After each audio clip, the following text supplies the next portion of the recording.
You can call me Fox. And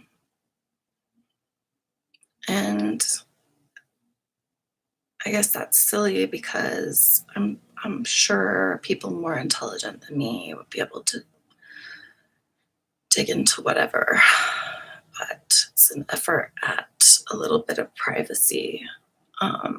Even though I'm going live with something with my story that it's taken me my whole life to even begin to understand what that story is and was. And I've tried writing letters, I've tried writing whatever and burning it. I have a obscene amount of journals and writing, and I can't ever finish them. And I have this deep-seated thing planted inside of me that I can't use my voice. And so I've tried with writing and painting, but I have a voice. I have a voice. And even if a single soul doesn't see this, it's fine, because I do believe in something bigger than myself, and I know that I need to do this, and I know whatever happens after that, it's terrifying, but it's okay. Part of the problem with this story is I don't know where to start. I don't know. But besides a million other things, what inspired me to make this video is that I just finished the morning show, and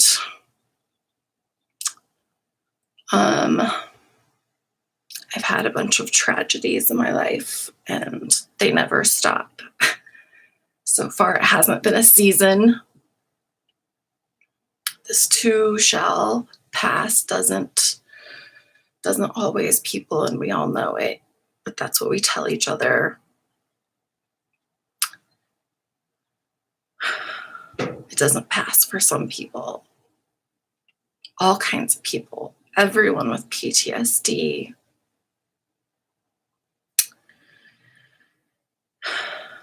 So I am an abuse survivor. And I don't like the word survive because I don't really feel like I did. I don't feel like I survived. And now the world thinks that I should lean over and grab my bootstraps and pull myself up by them. And the funny thing is I have a bunch of times, but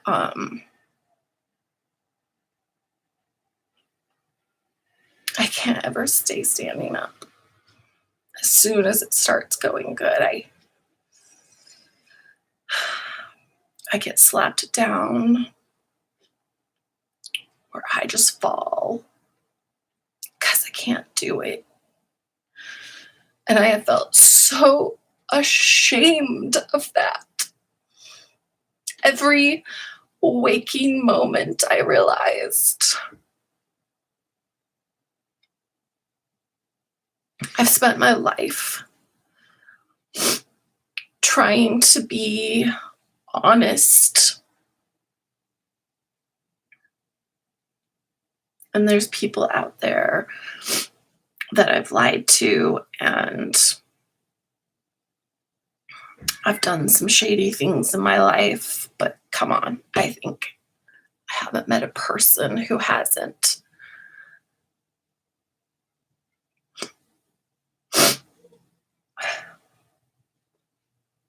And I've just always wondered, like, why I can't pull myself up. It's kind of the same feeling when I was raped by a classmate in university. I felt so ashamed that I had invited him over. I felt so ashamed that I didn't like physically fight him. And the crazy thing is that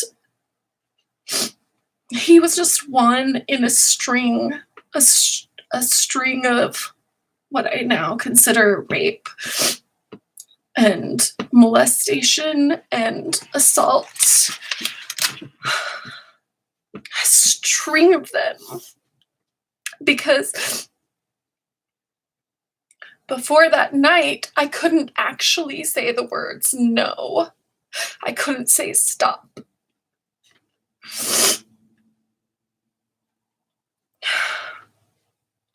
And I never told anyone until my boyfriend, his brother, while we were watching a movie, put a big pillow on his lap that kind of basically covered mine as well. And I didn't think anything of it. I was kind of cold, and I was snuggled to my boyfriend, and his brother's hand slid under the pillow and started rubbing me. This is before the rape. Well, the last rape that I know of. And I didn't say anything. And the thing that upsets me the most is that I didn't even try, because I already knew what was happening to me. I was leaving my body and watching it feelingless, and knowing that I left my body to feel it alone, but I didn't care. And I had a therapist, and she told me to tell the brother. And I did. And I was scared that he would leave me because it's his brother. And I'm ashamed. I'm ashamed. Because we were in a Pizza Hut. And he just looked at me with just empty, empty eyes and just said, "Oh, you must be mistaken." And then he changed the subject, and I don't know what he said, because it was such a worse reaction than being yelled at and called a liar. Like, I wasn't worth even acknowledging.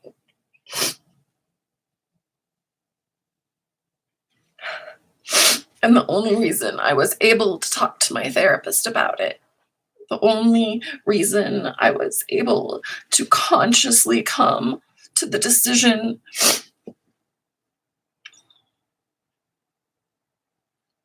that the thing that had happened to me was wrong and not all my fault. Because it partially was, I decided. It was my friend. I was just telling her the story like any Friday night. story. And she's the first person that listened to me. She was the first and only person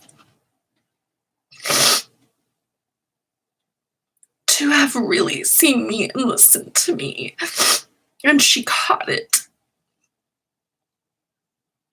And it took her, I think she said, over an hour to get me to understand that I had been basically sexually assaulted. And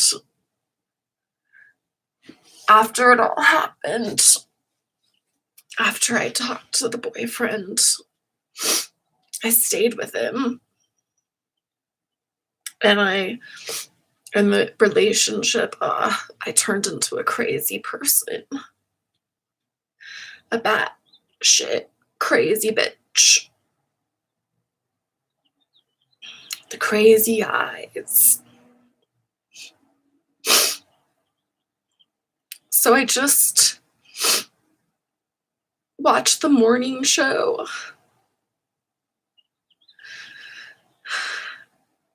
And I'm thrilled, but so deeply sad that it's 2020. And it's the first time I've ever seen a character like me on anything. The Bradley character. I cried when the non-animated version of Beauty and the Beast came out, because they actually celebrated other humans and not just one kind. And I cried because she didn't have to be rescued. I cried because it was thrilling to finally see a woman that doesn't need to be rescued. And then fucking Star Wars, and she dies. Luke didn't die.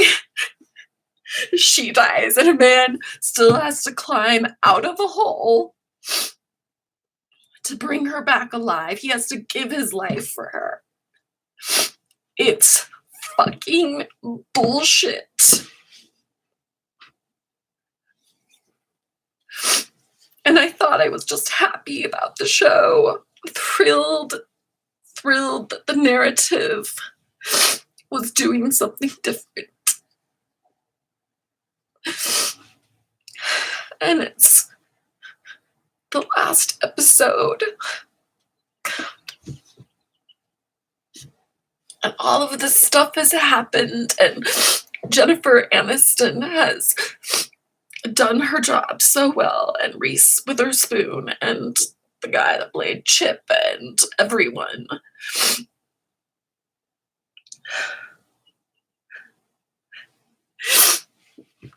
And Reese Witherspoon, she's the fucking hero in that show.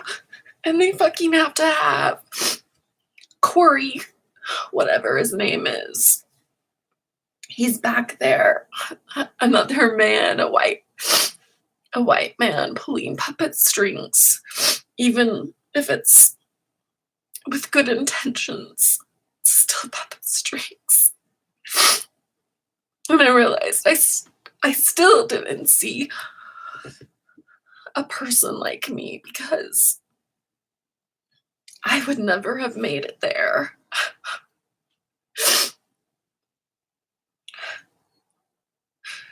And I'll tell you why.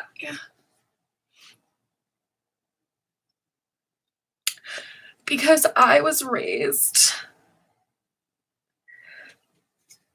in one of the craziest, most abusive situations that I've ever heard of.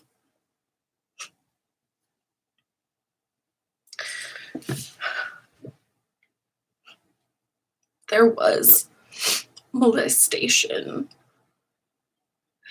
and feeding us bugs and eggshells and laughing about it and telling people about it and being loved and held up by communities and congratulating them on having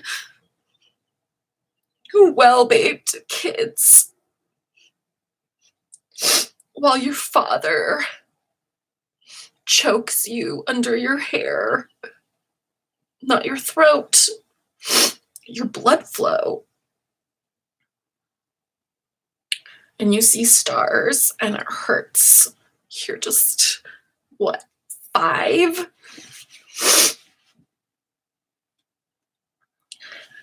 And it hurts. And everyone is smiling.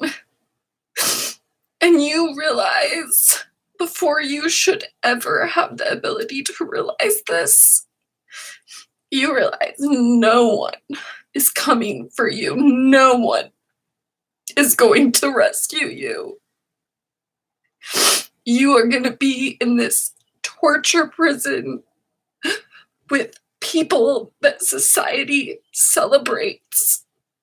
And they call them parents.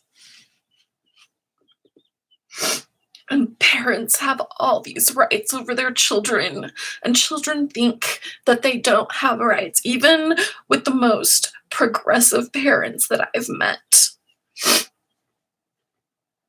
Because we're scared. We're scared they'll hold it over us. That we're scared they'll make the wrong choice. We're scared they'll grow up and not have a job. And as a country, we have become the most pathetic, weak, fearful group of people. And that's why I was mad. I'm so mad. And I hurt so much to sit there and watch 2 strong women telling a story that, as far as I'm concerned, has never happened. There is no Chip. There is no Corey.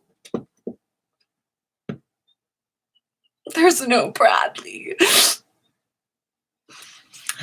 People are gonna post Obama and Oprah. You think anyone with any kind of power didn't know about all of the sexual abuse that was going on in Hollywood? Not to mention whatever his name is, Epstein, who did not kill himself.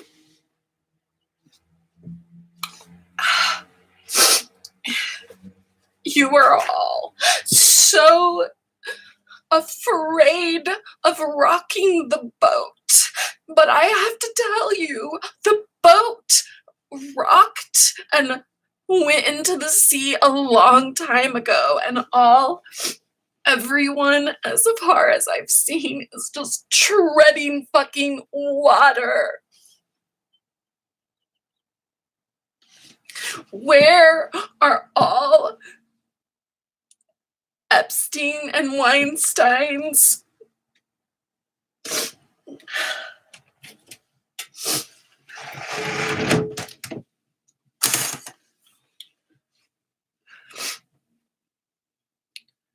Where are all the people that were complicit? I am a nobody. And I have no rights in this fucking country that talks about freedom. God. And I used to think, and I digress a lot, and I have a bunch of times, but this is the point.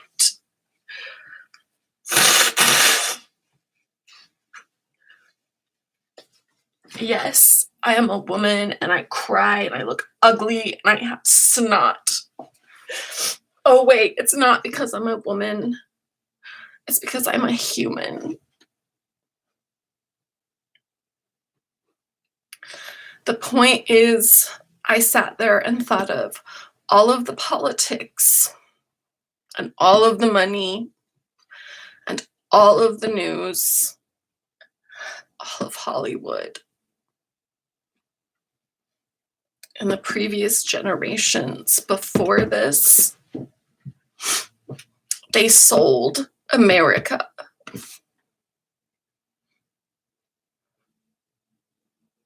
And anyone with power and money participated.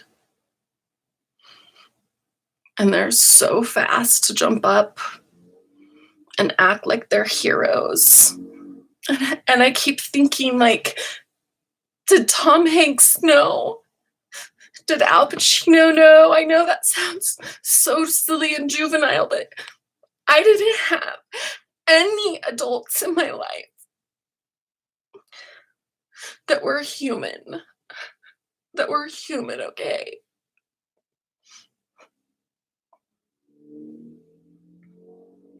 And I just wanted to escape. And guess what, guys? I did. And everybody talks about the people who escape. So brave. Heroes. The fucking morning show does a trigger warning and says, get help. There's resources. There's not fucking resources.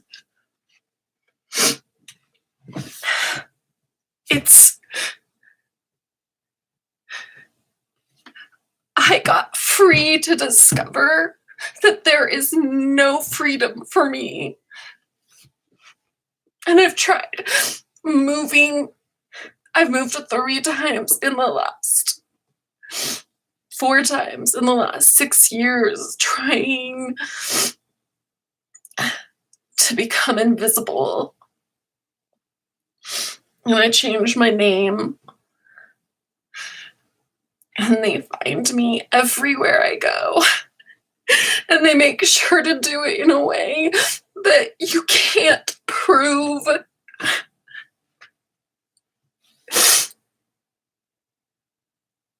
And the longest I've ever had any man in my life, outside of my supposed parents,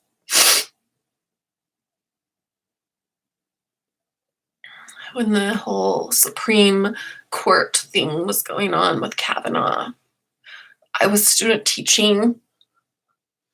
It's taken me 40 years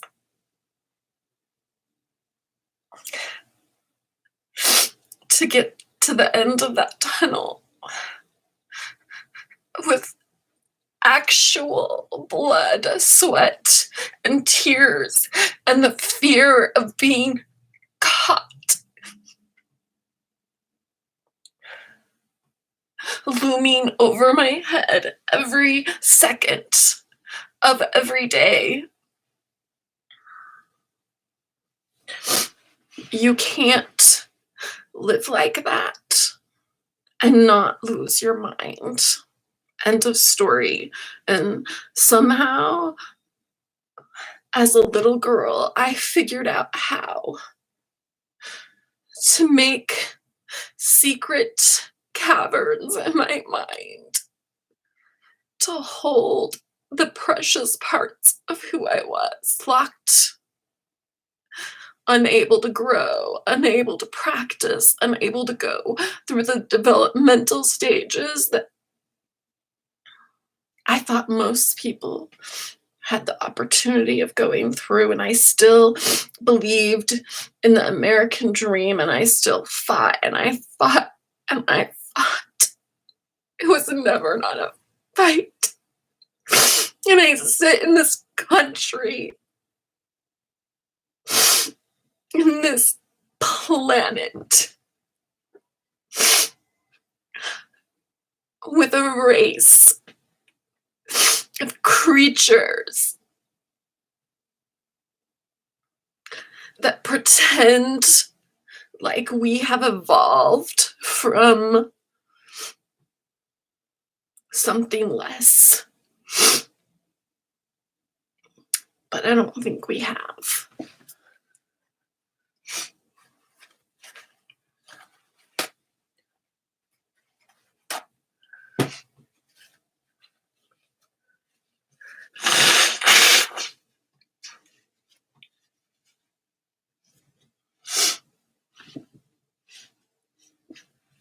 if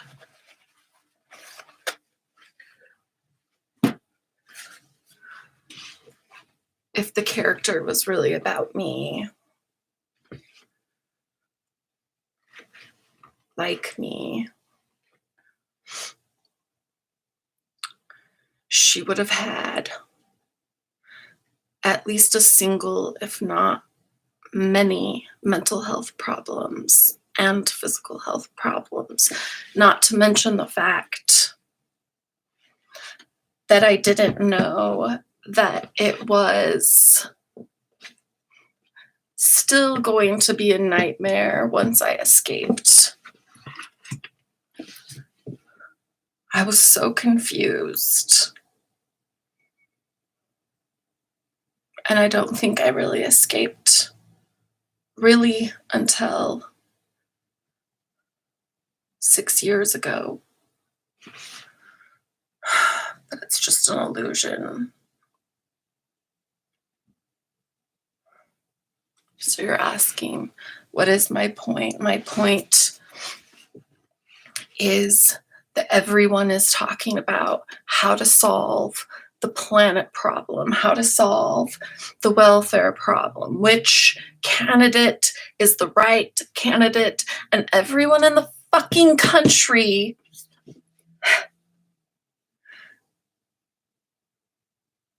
I think I could get to admit, obviously with exceptions, but the majority.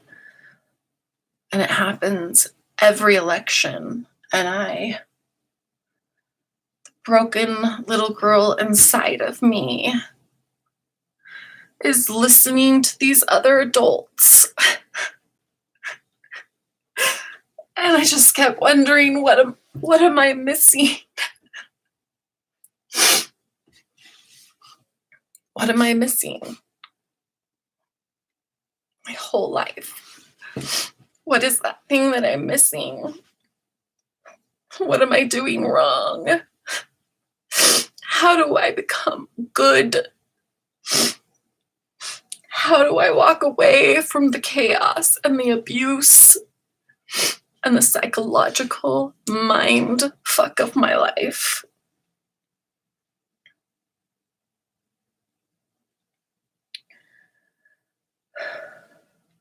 The LDS Church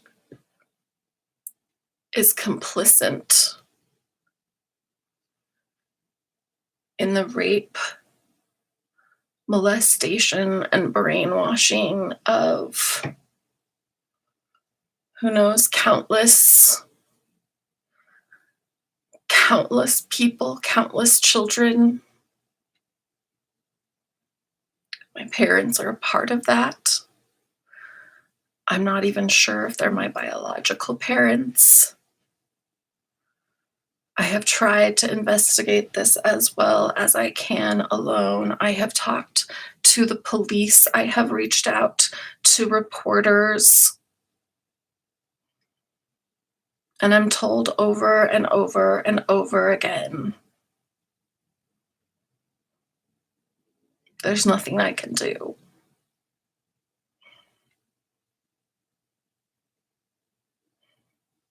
So the Kavanaugh thing is happening, and I'm student teaching. And I find out from the teachers first, they don't teach anymore. And they admitted it. And they said the most awful things about the students in the hallways. And I can see what's going to happen unfold.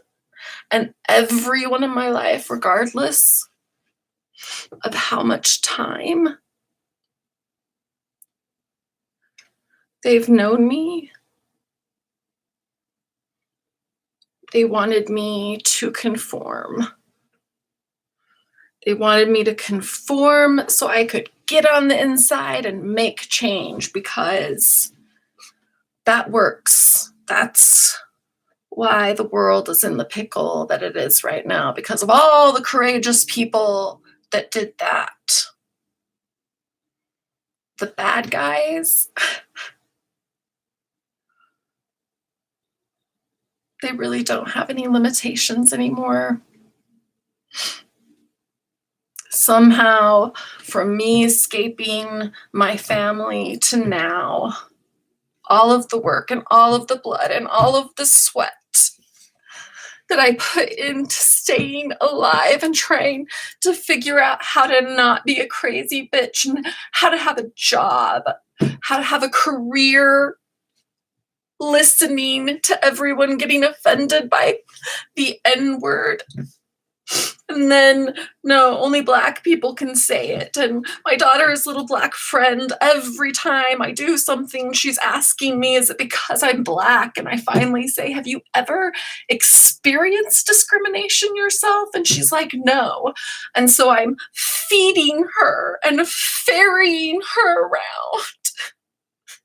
And I'm being lumped with the ignorant, the cretins of the world. And there's nothing I can say. And I watched a Black woman comedian, and she had a lot of things to say about white women. I was so angry for a second, and then I realized she was right. She was right. If there's anyone more complicit than men, it's women. The silence that you have held, now that I know,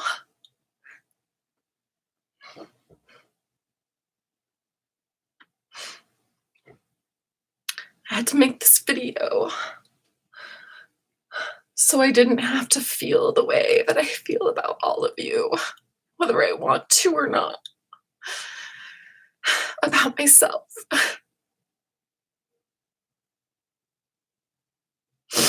You can't make a script for this. And everyone keeps trying, and we are fighting for everyone.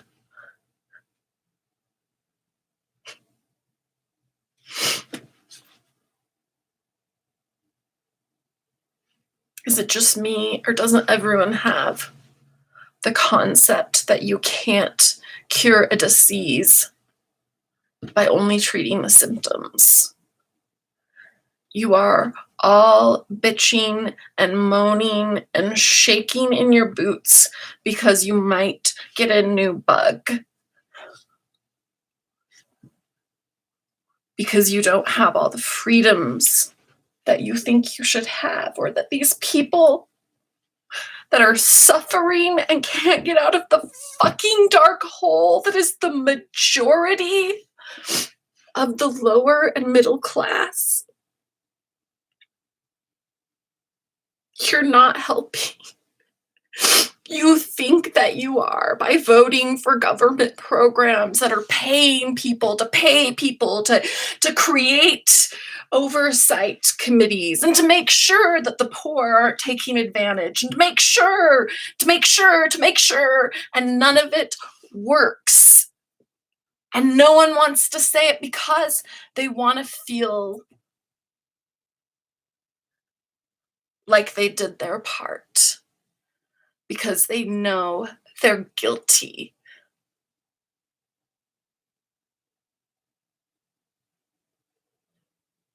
I am guilty.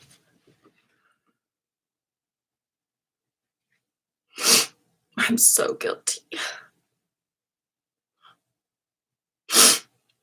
Because I knew about the abuse cycle, and I knew that something was happening. And I didn't fight to find it. And I think part of that was programming.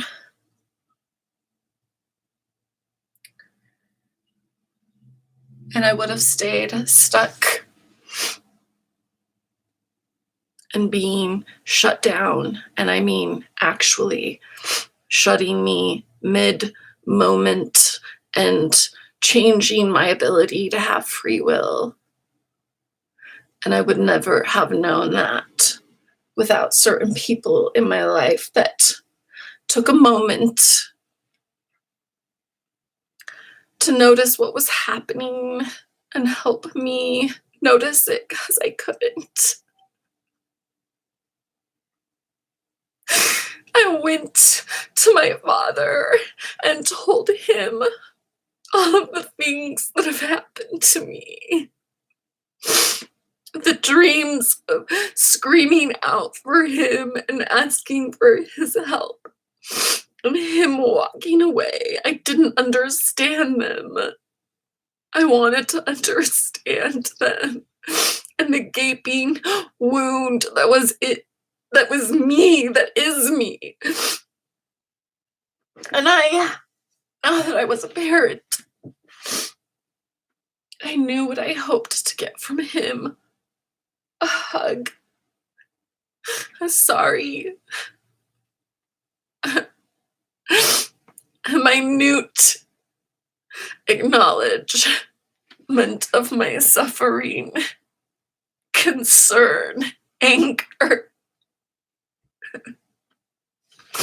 None of that happened. He sat up taller. He leaned forward. He touched my wrist. And he said some words, and I stopped crying, and I stood up, and I went back to doing what I was doing before the conversation, totally unable to be aware of what was happening until someone called me and figured out that I was dissociated. And like that first friend, they had to know me well enough. They had to believe me in my sincerity to hear the change in my voice, because it had already been over 30 years of this and no one caught it. That's not true. I know I had friends and parents that knew about the food, the fear, as our parents told us, every new location, this was going to be it. This is where we were going to settle down. But really, we should just be grateful that we had shelter, which usually wasn't good shelter. I started public school in high school in 10th grade, and that's part of how they do it, is they isolate you. And they almost make it impossible for you to have relationships.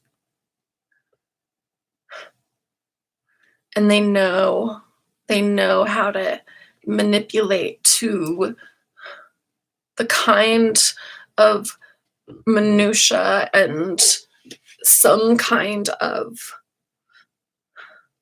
psychological warfare that's never been published or talked about or shown. And it is warfare.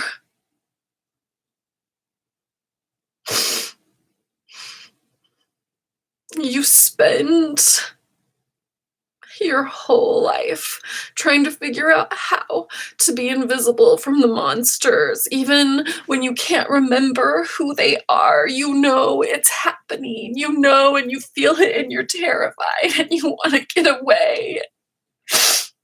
But everyone stands around and laughs at the stories of my mother stepping on the back of my sister and whipping her with a belt because she was being, I don't know how old she would have been, 7. That was a favorite story for parties. When I left, I was still trying to talk to my siblings, and my sister said, "You just need to remember the good times." Here's two funny stories. One, Dad never put a tarp over the coal that went into the fireplace because we didn't have electricity. We had to do it that way. And so it was a snowstorm and they ran out of coal, and he made her and the next oldest sister, they had to have been under the age of 10, go out there and pick coal out of the pile so that they could have warmth. And my parents are esteemed members of a church where I know not everyone is guilty. I know. I am telling you, I know. I've seen it. I've tested it. There's so many people doing so many bad things. And they don't know it. And it could have been me, and it was me.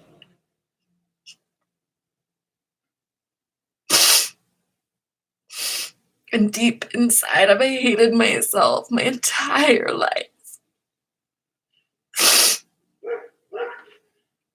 And then suddenly I realized that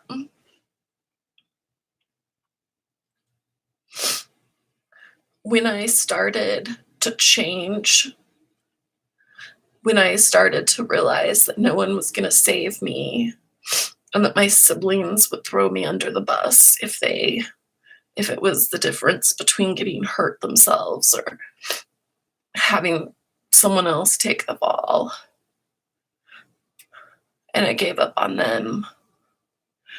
I gave up on everyone, but I still believed that out in the world there was good people.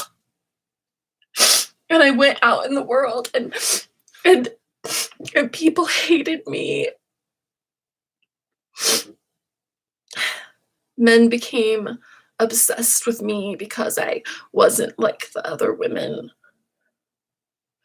I've been told I love you by I don't know how many.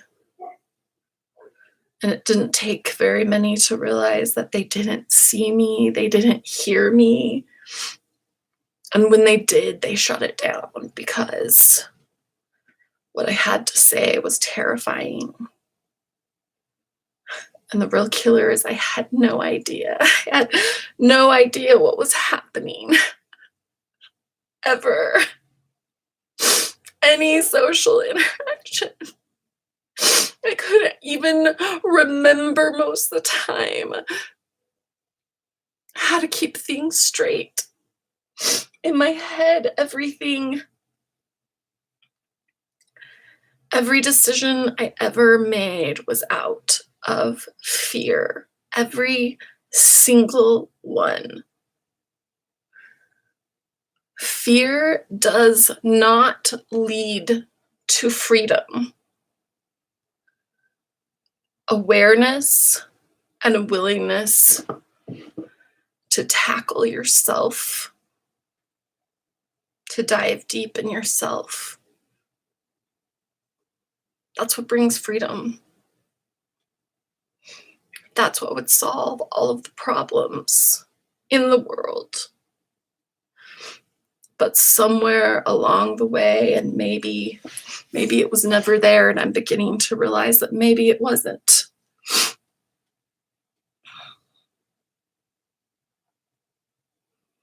Humans decided that their children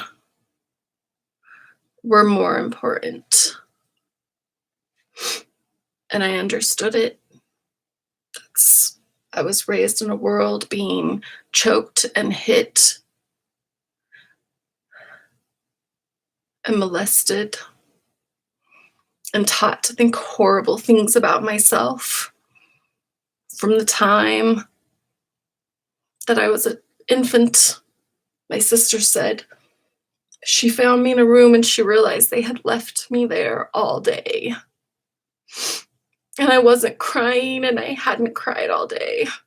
She said it was eerie and it scared her to go in and realize that and to just see me sitting there staring at the door. So I think I realized it then. These people, these were not friends. And some part of my psyche was forced to grow up and come with some kind of plan to stay alive in the jungle, alone, believing that there was some city of good people that I could find. And I struggled keeping friends and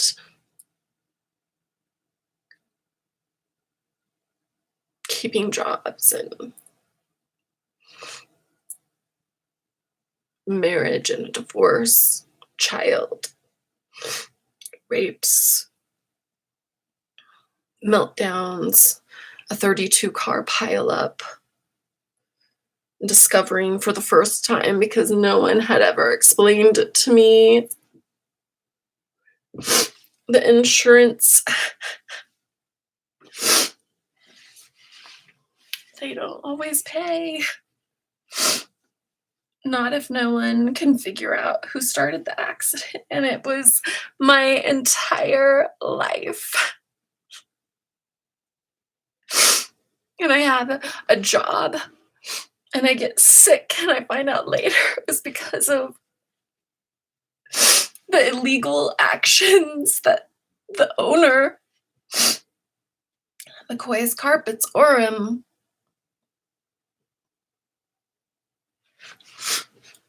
LDS,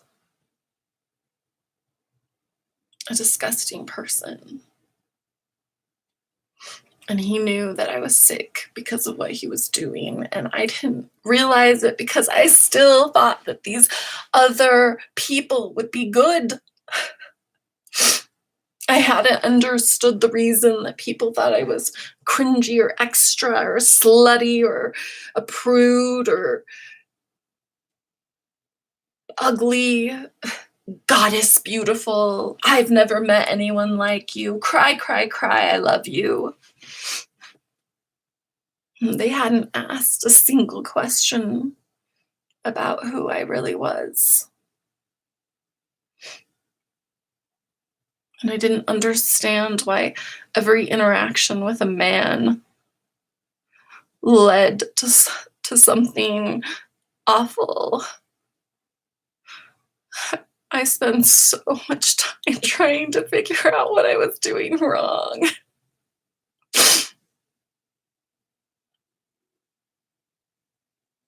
And then in 2012, I realized they were hurting my daughter. I realized I didn't have control over my own consciousness. We were living with them at the time. I was sick. I'm now pretty sure that they were poisoning me, that they've poisoned my other sister. But I can't get the doctors to run a test. But when I move and I have a few months before they find me, or a year, I get well. And I'm fine. And world, even if you're not listening, I am brilliant. And I am strong. And I fought up until 2016. And as I'm watching everyone talk about who's a feminist and who's a hero, it's not ego. I think through the utter pitch black of my life and finding out that every single person in it lied, cheated, and hurt me. Can you understand anyone realizing that there are people in the world that can take over your consciousness?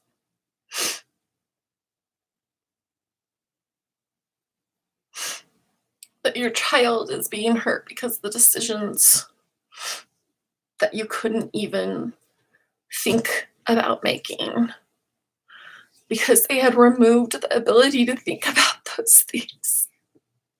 She told me,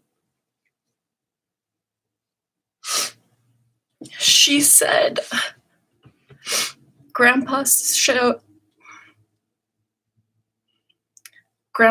his penis goes here, and she pointed at her vagina.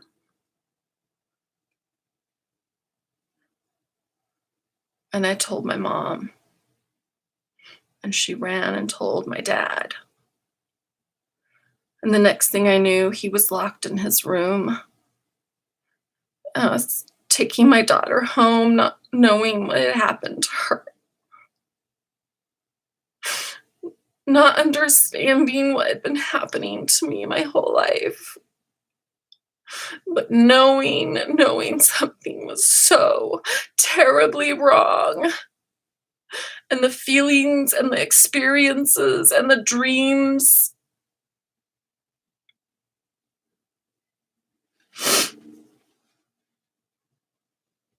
But I had moved out at 18. And I found out my grandparents were complicit. And then I moved to Logan to go to college. And the bishop there took me into a room and stood close to me and made me describe my sexual atrocities. The bishop before that told me I was going to turn lesbian and molest, rape, or end up as a lover with my best friend. And I wasn't able to touch any of my friends for years, thinking that I had yet another seed of darkness, which I had been told by the religion and society and morality and my parents and my siblings. But the boys weren't treated this way. There's 7 kids. I'm the middle. The first boy was after me. He got hurt. And I know the youngest, which is also a boy, I know he got hurt. And I think I knew. Because I notice everything that the rest of the world doesn't notice. And when I told a friend that, she said, "So I guess you're God." And I felt so stupid. And I couldn't figure out what was happening in math, and I couldn't figure out what was happening with tests. And I couldn't, and I couldn't, and I worked, and I tried, and I tackled demons, and I went to college having no preparation.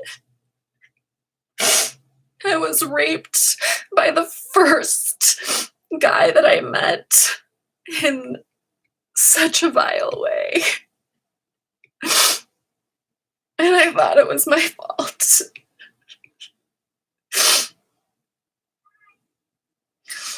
And then I missed my period, and he told me to go get an abortion. He didn't know for sure, but he told me to go.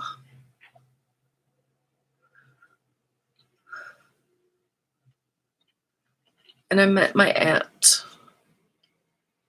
who was living there working at DI because her mental health was so shattered. And I remember she was so angry and so feisty. And she went and married this person that nobody approved of, and so maybe that's why they justified the abuse. And I found out later that her neighbor, when she was a child, who was also our neighbor and the grandparents of our other neighbors, that I have a memory of being in a cage, so scared, while two men talked. And I didn't know what was going to happen, and I don't know what happened. But I'm pretty sure that when I got home, my oldest sister called me stupid.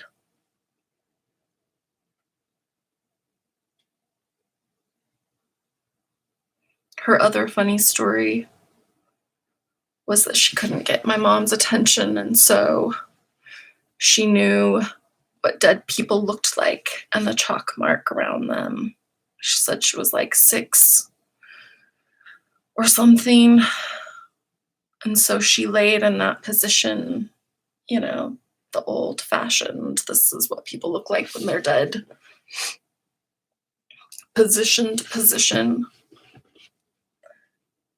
And my mom stepped over her and didn't even look back. And she said she laid there for a long time, and then she laughed after telling the story. That was her funny stories. And she told me that she knew my dad was an abuser the first time I told her that we had to leave.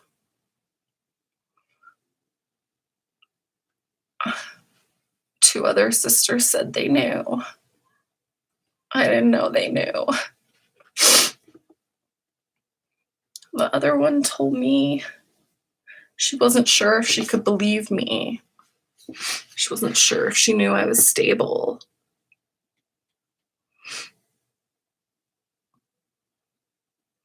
After I was raped by the guy at the university, no one showed up except for my brother, because he had the priesthood. And he gave me a blessing.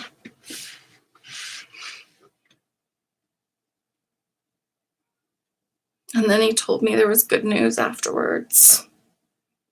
He had a confirmation that it wasn't my fault. That's what my brother said. In the spirit of the Church of Latter-day Saints, with his special priesthood that the women can't have because we're supposed to be barefoot and pregnant. My sisters had told me many times how disappointed they were that I had only had one child, that I had let God and the world down. Sobbing, really believing that, which is abuse.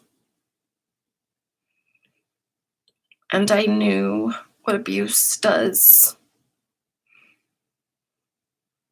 And I was stuck between fearing for them and fearing for their children, and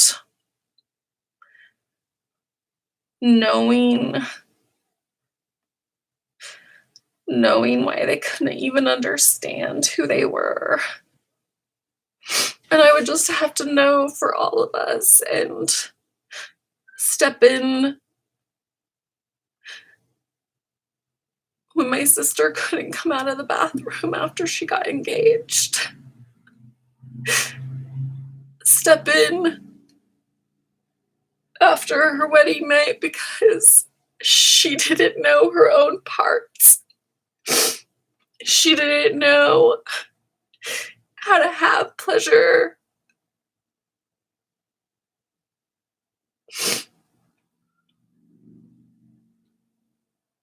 had to step in with another sister so many times. Frozen. And it would always end with her sobbing. I don't even think they remember. None of them remember the first conversation we had after I left.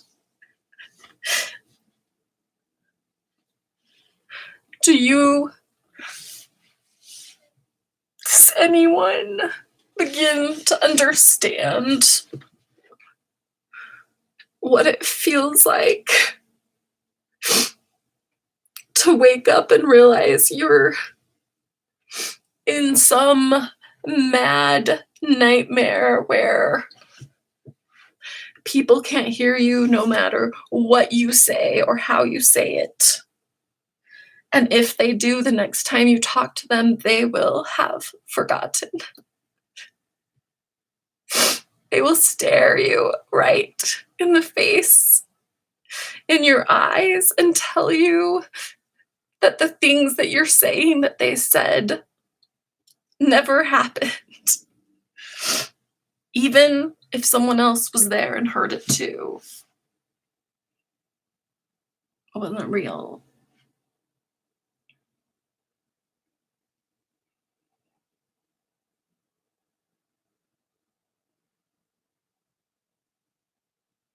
We put a Supreme Court justice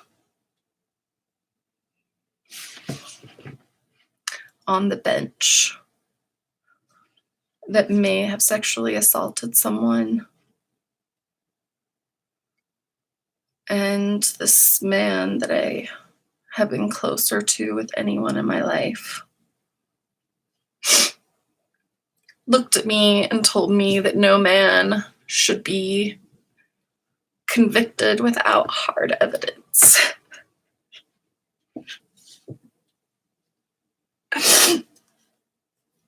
And I asked, wouldn't a good person prefer to go down when they didn't deserve it, to make sure 1,000 criminals go to prison? 1,000 men that have destroyed the lives of 1,000+ women.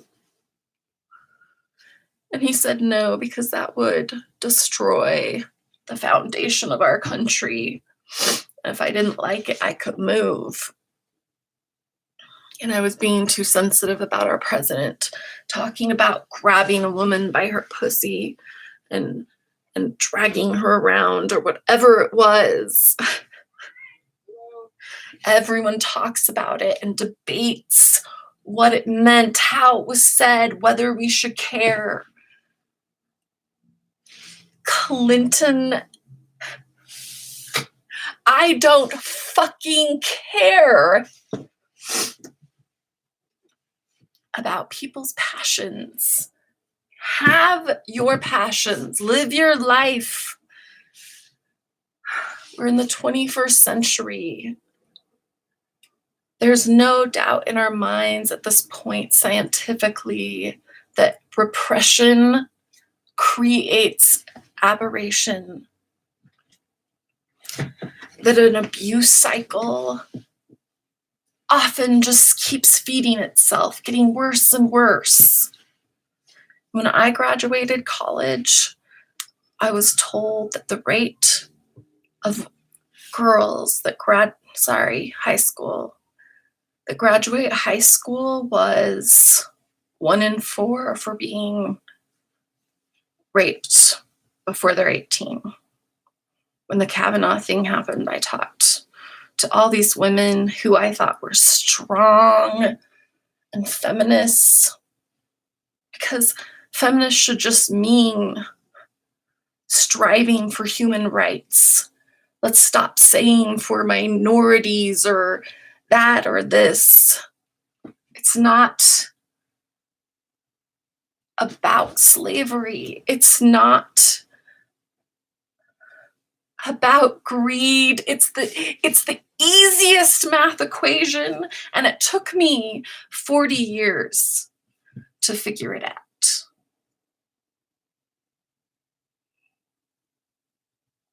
Why was I the only one interested? I know there's more out there, but I haven't met them. I wish I could. I wish I could.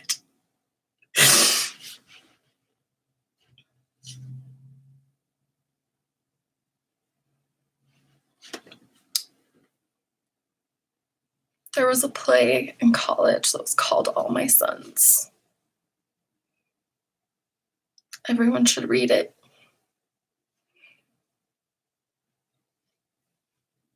Your children are not the only children you should be protecting. And I put myself in a lot of situations trying to protect any children that I knew, and I alienated myself because of it. I would do it a million times again, and I don't understand why other people aren't. I was someone's child.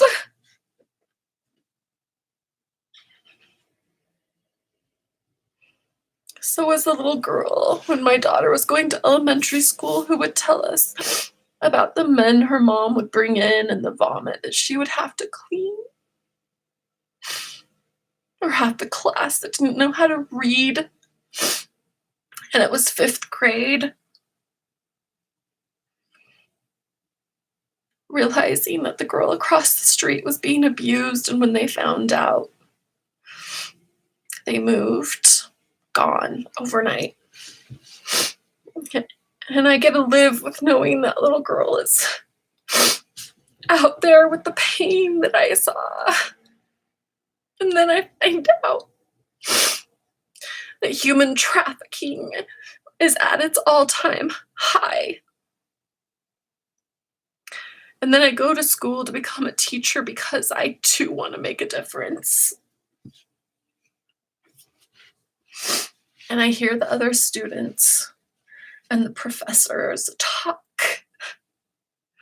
about the laws that are broken and the backroom deals that are made.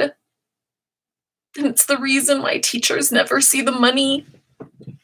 And they'll always keep asking for it because the education system is gone. It's gone. And we did that. Because we got lazy. I was lazy. And then I went to student teach. Not a single 10th grader. Not the ones that were honor students, not the athletes, especially not the athletes. I thought that era was over. And the abuse, the concussions, the pretense of protecting those boys.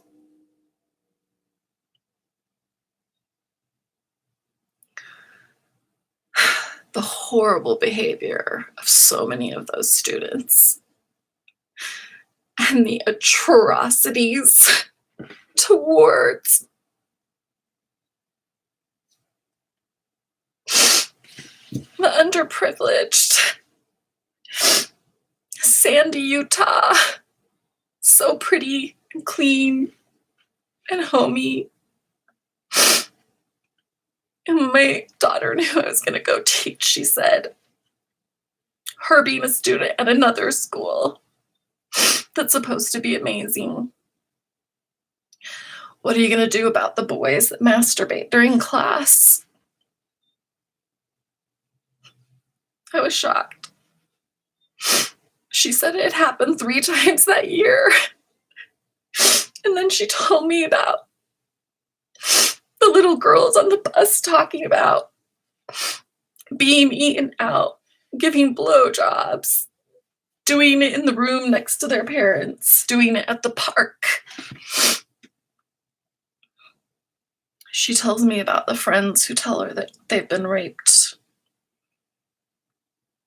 that they're cutting. She shows me a video of a sweet, sweet seeming girl. I will never unsee those images. And it's not about morality. It's not that she wasn't sweet anymore. I don't have poetic words, people. Self.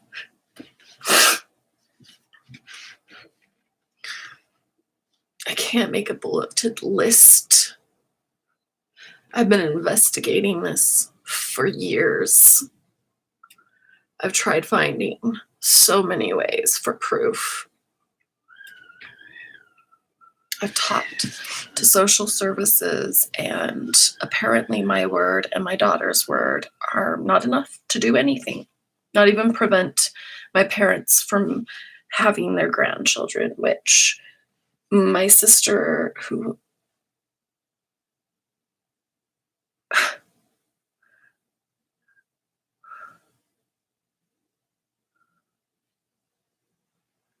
she had her daughters spend the night there for solidarity. When you've been abused and you start doing your work to heal, you realize you can recognize people. You can see it like a neon sign. But I didn't think that because there was so many neon signs. And I realized what was happening. And the last time I saw my parents, my father came and kissed me on both cheeks. And then they laughed about the things that we called abuse and told us that we were sensitive and ungrateful because they'd always given us a roof, even when that roof was a metal storage container or trailer from a semi-truck. My blanket started on fire after it rolled off of the shelf that I slept on for my first year of public school, 10th grade. Hey, you guys want to come over? You can use the porta potty that's behind the fifth wheel, which we're only allowed to go in for occasional showers and meals because my parents need privacy more than they needed to provide an actual abode for us to live in.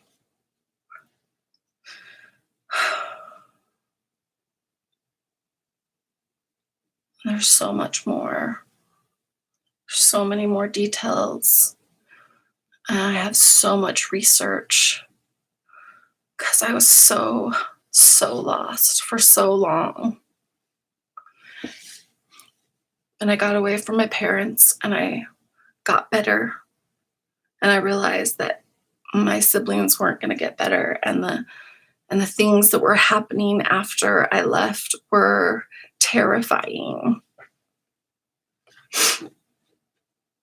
I practically raised my little sister and she's gone. She's not recognizable. I don't even think she knows who she is or what's happened. And they did that to her after she came forward about knowing and remembering what he did to her. And then they went and saw her and she was gone. One of my favorite people in the entire world. And they were all mad. my oldest sister's husband, knowing everything that's happened to me, listened to my new philosophy during December that first year. I didn't even know he was in the room. I was just trying to share what I believe in my experiences with my older sister because I had lived a lifetime hearing what they think and feel and hearing it stated like it was given to them by God. And me feeling like something's so wrong and finding something that finally made sense to me. That's all that was happening. And all of a sudden, he's standing over me. This one man that I thought had been a friend. And his face is purple. And his lips are white. And he's yelling. And then he lets me know that everything, and he states it more than once, everything that's happened to you is your own fault.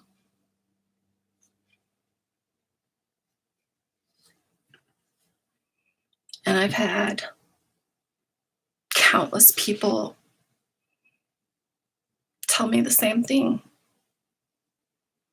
I went into UVU and went to a therapist about the rape only because a classmate saw that I had been sitting on a bench for hours, frozen.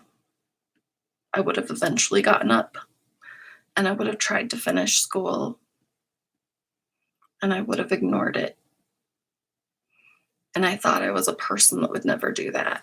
I thought I was strong and I didn't understand victims. And it was sad that they saw themselves as victims because they were giving the perpetrators power.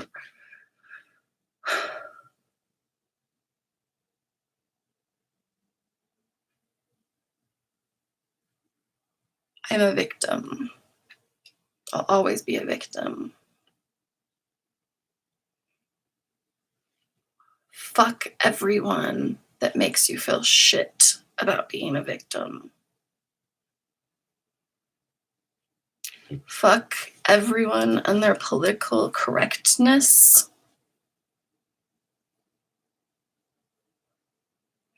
No one stopped to talk about saying jokes and laughing at crazy people, stupid people, mean people, selfish people. And I'm still confused. Don't all these people want the same thing? Really, don't we? And I couldn't figure out, like, are we all just trying to get notoriety and money? Is that it? Is that it? Is that all to humanity? And then we write music and books and become athletes and most of us don't succeed. Most of us don't succeed. And the numbers are just sitting there for everyone. But those people who failed, they're the outliers. They don't matter. We've got to teach to the middle denominator and just lose everyone. And we get in trouble by parents, and we don't want to do that anymore because some of them might be rich.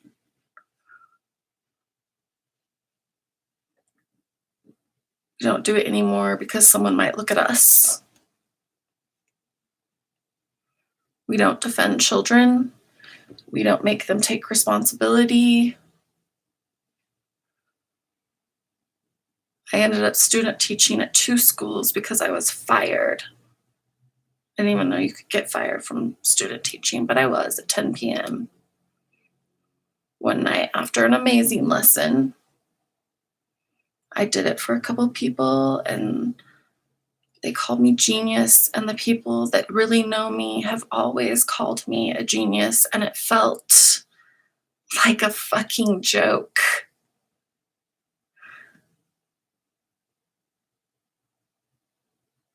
Because I have nothing to show for it. I've left no mark. I failed at being a good religious person. I failed at everything, really.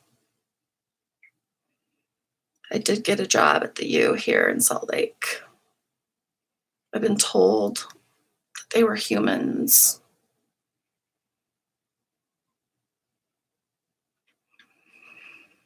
I spelled bear wrong.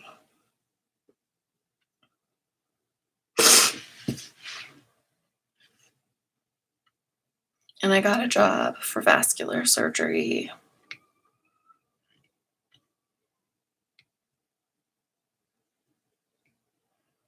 And the manager would pinch my ass, comment about my boobs, about my looks, about my clothes, about my shoes, about my bra. They pinched me. I don't even know why. And they thought it was hilarious and it hurt. But that was no big deal. I was used to shit like that. What surprised me was the doctors, people that had promised to do no harm. I have never seen so much deceit and enabling and abuse so public. We had a doctor that threw his mouse because he couldn't understand how to use the cursor. He didn't even know the term cursor, and he's a surgeon. The man was like illiterate and mean. And I told them all that I had a hearing disorder. And by that point, I had done enough work that I was like, yeah, I was abused. Why aren't abuse survivors allowed to talk? Why at Christmas time does everyone get to sit around to talk about Christmas and then ask me about mine? And I'm either got to decide not to say anything because I know.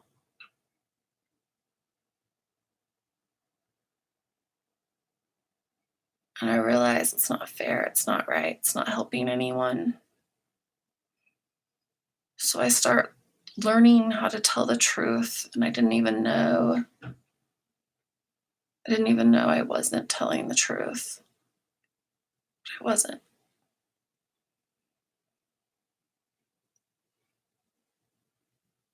And I'm treated like trash because I can't hear them and I don't know what to do overnight with no training. There's no manual. People are literally telling me, do this, and then the next person tells me, do this. Oh, that's the job, right? That's having a career. Are you serious? There was no humanity there. And when I tried to talk to people about it, when I tried to talk to HR, I got so many people treating me condescendingly, and telling me that I didn't get it. And the other staff is explaining to me how to hide stuff, how to hide mistakes, how to look busy, how to steal stuff.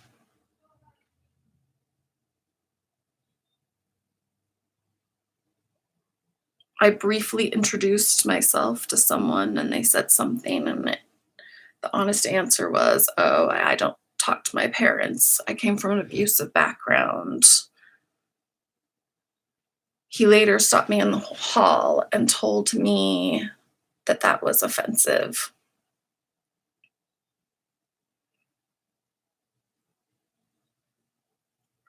I have countless women, starting when I was a little girl,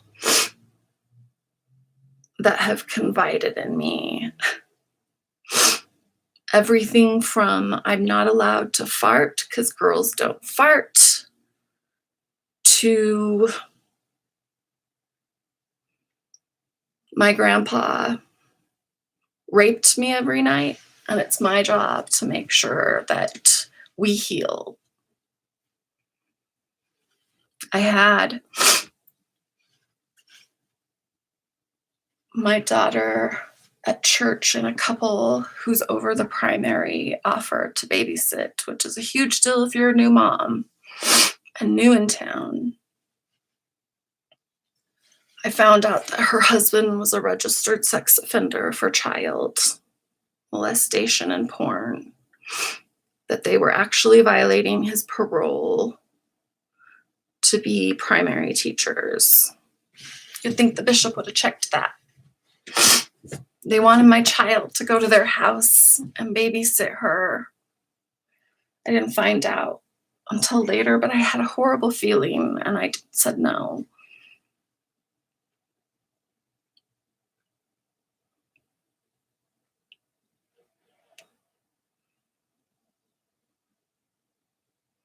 The stuff I could tell you about my husband, the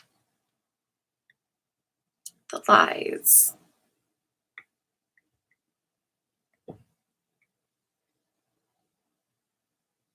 the heartlessness,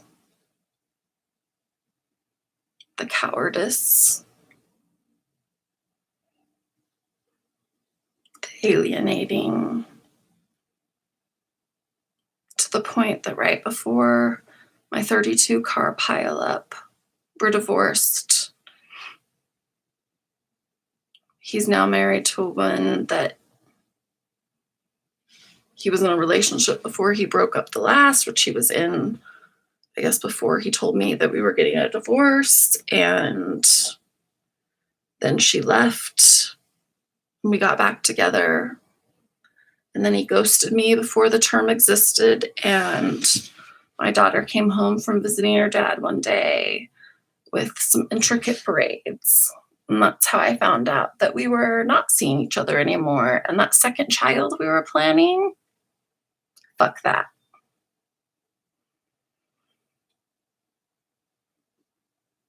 I'm positive I had a miscarriage. And the doctor told me that he knew I hadn't and basically said he wouldn't check.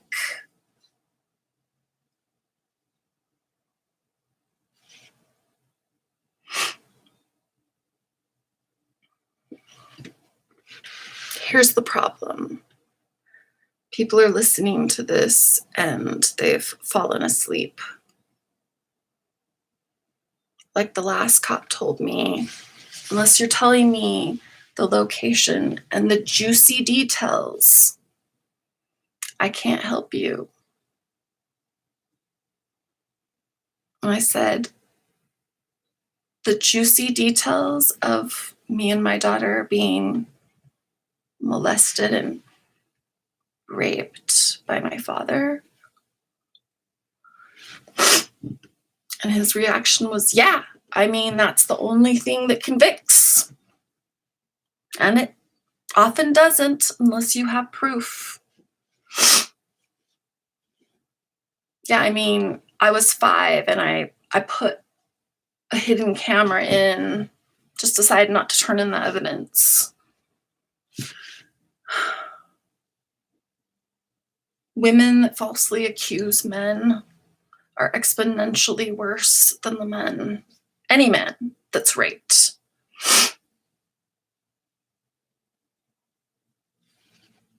But that number, according to men that I've talked to,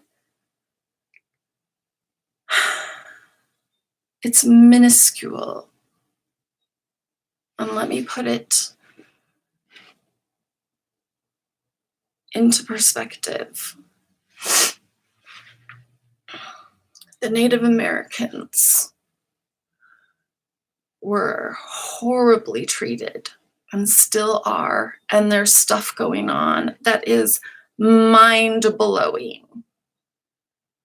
And they're trying to fight it, and there's hardly anyone to help them because everybody is fighting something. Everyone's a social warrior.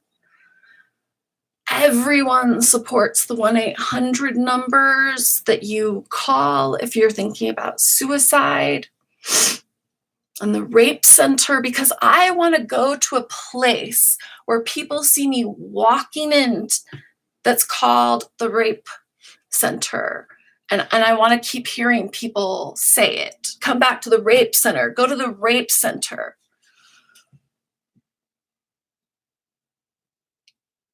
Well, don't you think that you could heal things with your parents? Don't you think you should, because blood is thicker and stronger than anything except for money? Everyone's okay with that. And when my friend and coworker found me crying after that surgeon screamed at me and banned me from the room and basically called me an idiot. And I was like, that's abuse. He threw a phone because he was mad at me. He had been to 3 anger management classes. She told me awful stories. She told me he threw a scalpel at a nurse. But he still works there. And he's revered.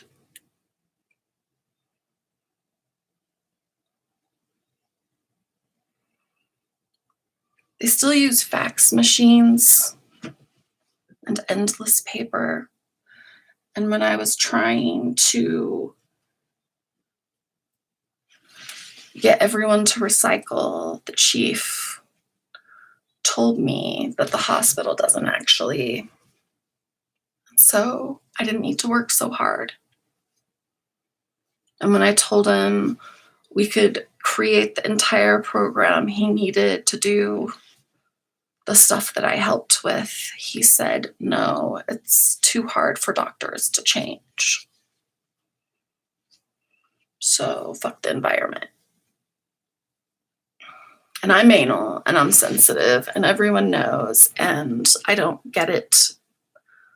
There's nothing wrong with not having a training manual or not training people. We're supposed to understand insurance and billing and minutia and technical stuff. My friend, I feel like, knew more about their surgeries than they did. So much more than they did. And they wouldn't promote her because they didn't like how she was. They didn't specify. They just let her know, we just don't like the way that you are. You do excellent work and we would crumble without you, but we don't really like you though. And I hope that I was able to help her get out of there, and she did, and I was so proud of her. When I started gaining weight, she told me that she gained over 100 pounds, and then I started talking to all these other people who said the same thing, that when they started working there, they gained an unreasonable amount of weight. And then I started having other problems, and I went to an internist there, and he told me I was getting fat and old. So that's why I didn't feel good. That's why my eyeballs were swelling out of my socket. I got another doctor. And after my daughter told me that my dad actually had raped her, and she was admitted to uni because she told me she was going to kill herself. And I'm at a doctor's appointment trying to figure out the newest ailment. And I start sobbing. And she sits down to let me know that she's tried all the testing that she knows of. It looks clear that I don't have anything, but she knows I'm suffering. So it's probably the way that I think. And quote unquote, she said, if you could just spend some time thinking about sunshine and sparkles, you'll get better. She'll get better. I asked them to evaluate her to see if there was proof to get her the help we needed. And 2 women doctors told me no.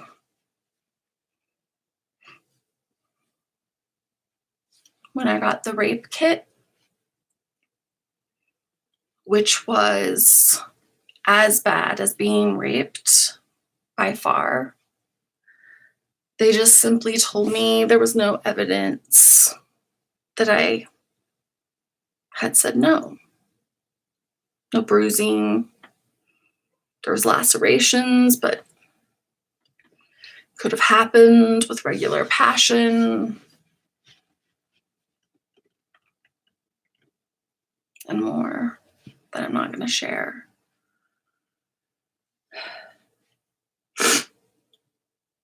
UVU, after I told them that first therapist told me that I was wearing a shirt that said slut, and that's why I was molested and raped.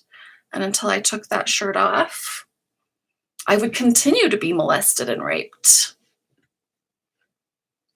She gave me no information for resources. She made it worse, considerably worse. And UVU did nothing. They told me they talked to him and he said it was consensual. So, I mean, women, we just,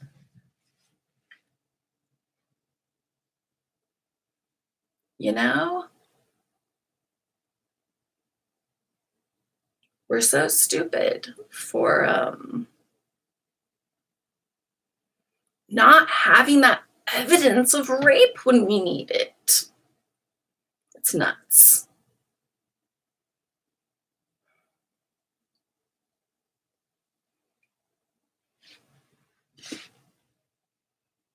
The LDS Church has been making it impossible to get your name removed. It took threats. And they went from, there's no way we can do this without you going through the process, to, done, your name is removed. But we won't remove your daughters unless you do this extra work. And they found me at every place that I moved to. Doesn't matter that I changed my name.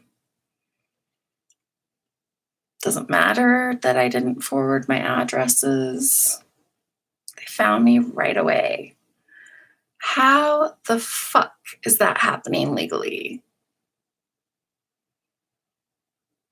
And I find out besides kids masturbating in school, they're taking shits on the bathroom floor.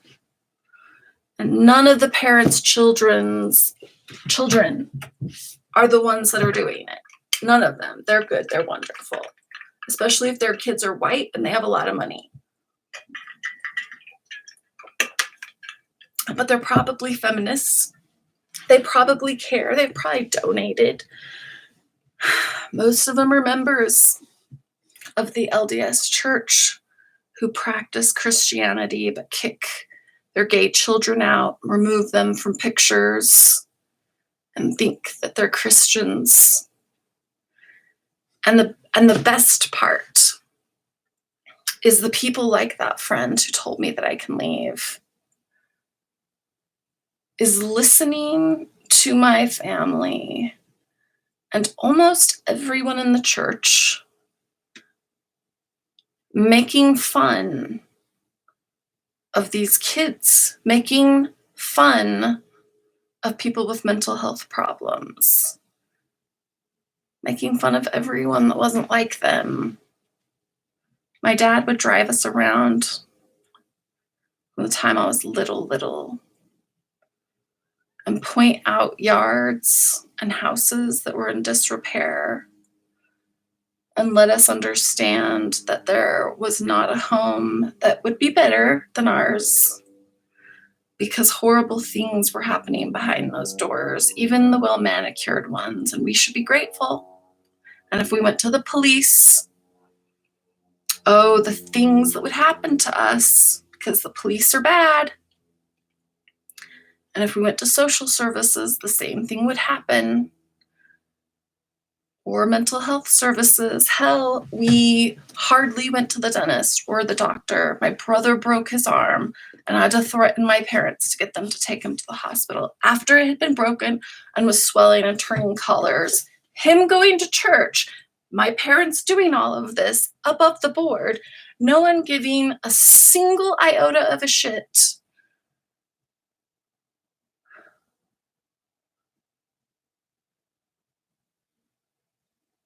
The things they did to ruin my life.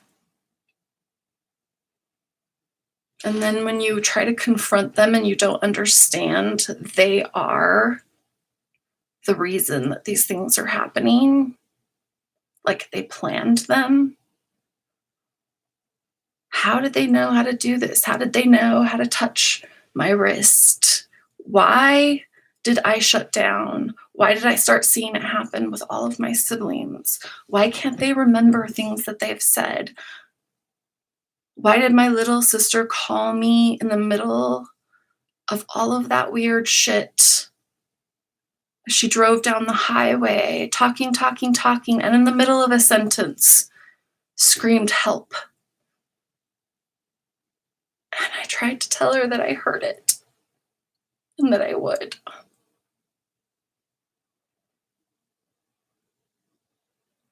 And someone who has loved her and helped take care of her her whole life, she didn't believe me. But I also abused her.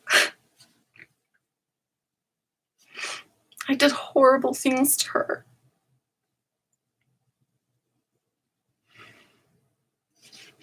I can't even count how many things my parents let me know were wrong with me. My intelligence, my morality. I just had something inside of me that was like James Dean. And once after my dad hit me so hard that I blacked out because I told my friend's parents that my mom had basically abandoned me and the friend at the park. I didn't even know that I would be getting them in trouble. And I told him, and he hit me, and my head hit the window, and I went unconscious. And when I woke up, he let me know unequivocally if I did not learn obedience, that I would end up a prostitute on drugs, the druggy baby. That was his response after hitting me, blacking me out.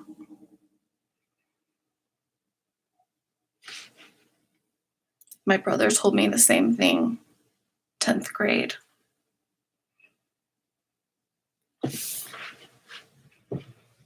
And as I started realizing that something was wrong with the classes and the education, everyone kept explaining to me why it was okay, that it was wrong. but that it was okay. And then I got the job at the U, lying to patients, just being absolute cunts to people, making things harder for them and pretending that you're not. Oh, and the patients, the people that scream at you.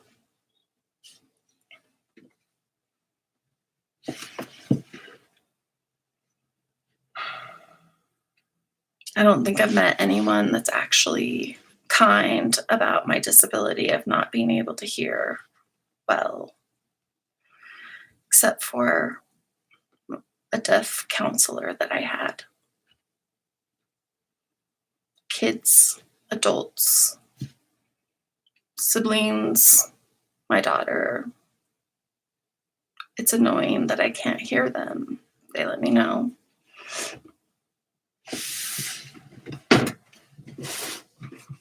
And then I get a promotion and I'm proud of myself because I worked for it and it was happening.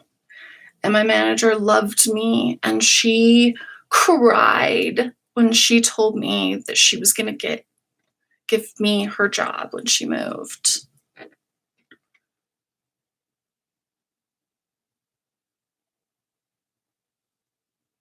Her and my boss, who is a doctor and trains interns every year,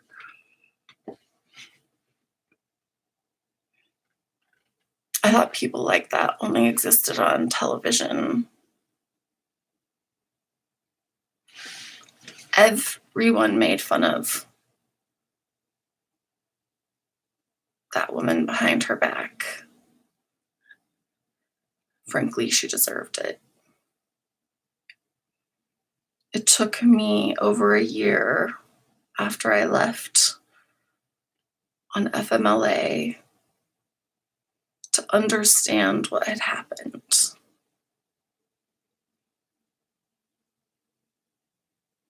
I went to HR. I called the oversight board. I tried to tell people, and I kept being told that I was crazy and that I didn't understand, and that you can't change it. You can't change the doctors. And I find out that every single review, it's fabricated. We did it. That's how the interns are supposed to pass, is with these reviews that they actually never really get from their doctors, except on the rare occasion that someone got in trouble. And I'm student teaching, and I get called in because I've given students who I've never met because they've never been there, or students who come in and sit there and smile the whole time, which I found out he was a drug dealer and he knew what was going on with the school and he was taking advantage of it. I was in trouble because I gave them Fs. And he sat there and he looked at me and he wouldn't say it directly, I'm sure, because he didn't want to be implicated. This man who's like a pillar in the community, who thinks he's a fucking hard ass. This man who screams every single day at his students. But later I found out the reason the rich, white, or athletic students all had A's, as it transitioned over to me and they hadn't actually done anything for the A's, all knew that he would give them A's. Like, he knew which kids get A's and which kids don't. And the policy is no kid fails. Not in Utah. And he did say the words, it's the best kept secret in the history of education.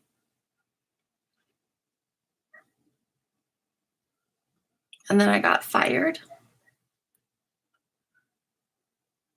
because I implied my beliefs, which is part of a teacher's fucking job, is to say, this, I'm modeling for you how to be a human, how to think.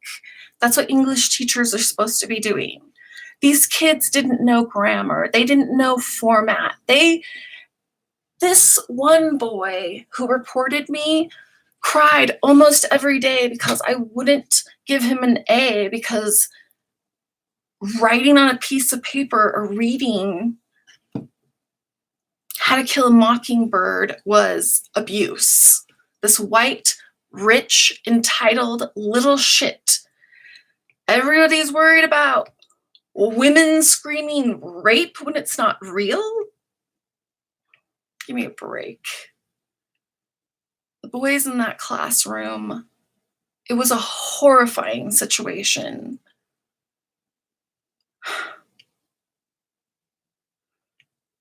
The athletes were being manipulated by the school. The things I would hear teachers say about it, moving them like pawns, trading them like cards, laughing at the other teachers' tactics to deal with the kids they decide they're not going to teach. They have tactics.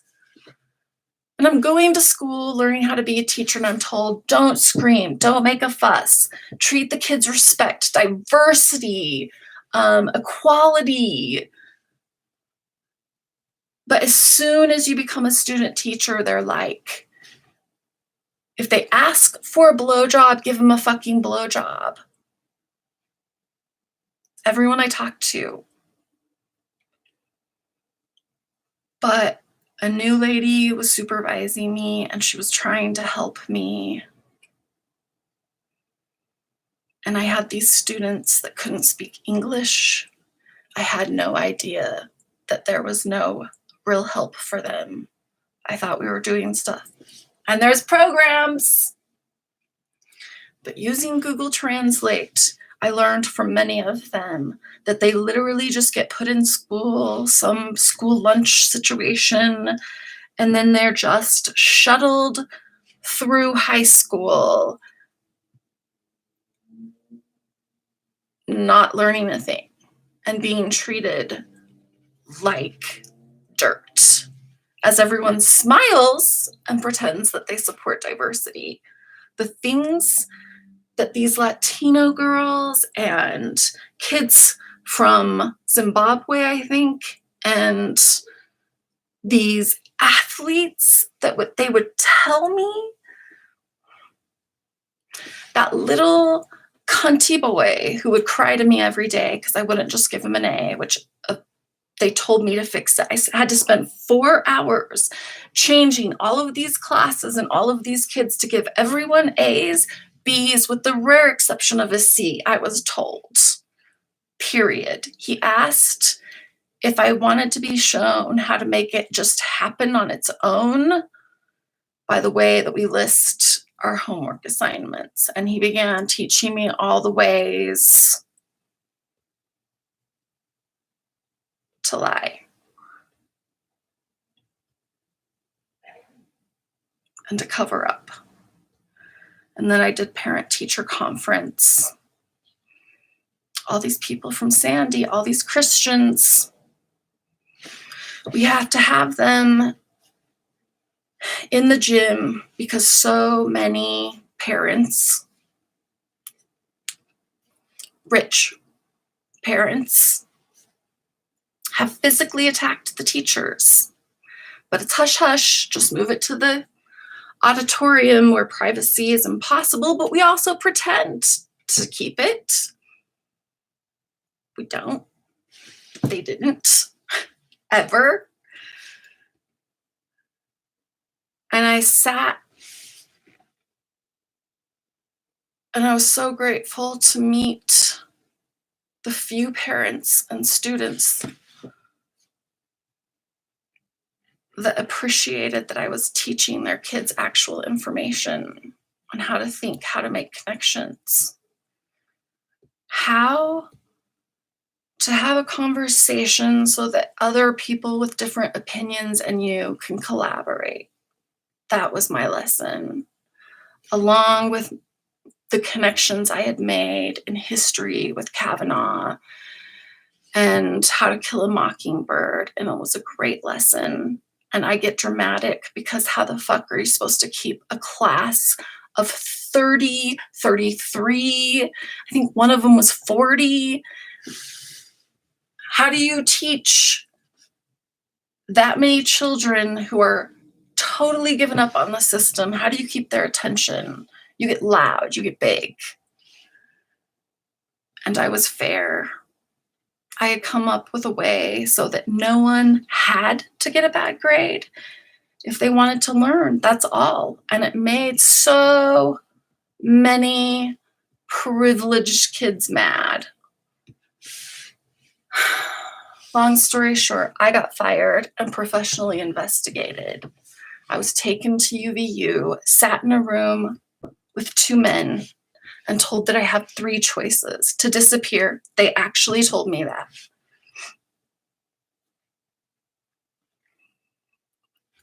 To just give me a degree so that I would go away, or to try to make things work. And I chose to make things work because it was just that situation. It was just that school, it's just that principal who sold her fucking soul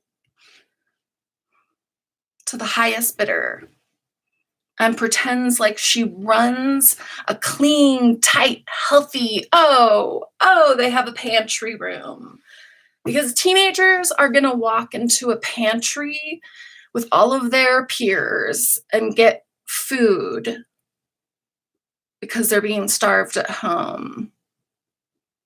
And they're going to be really comfortable with everyone knowing that. And so everybody was like, I mean, it doesn't get used very much. I don't know why. It's a wonderful program.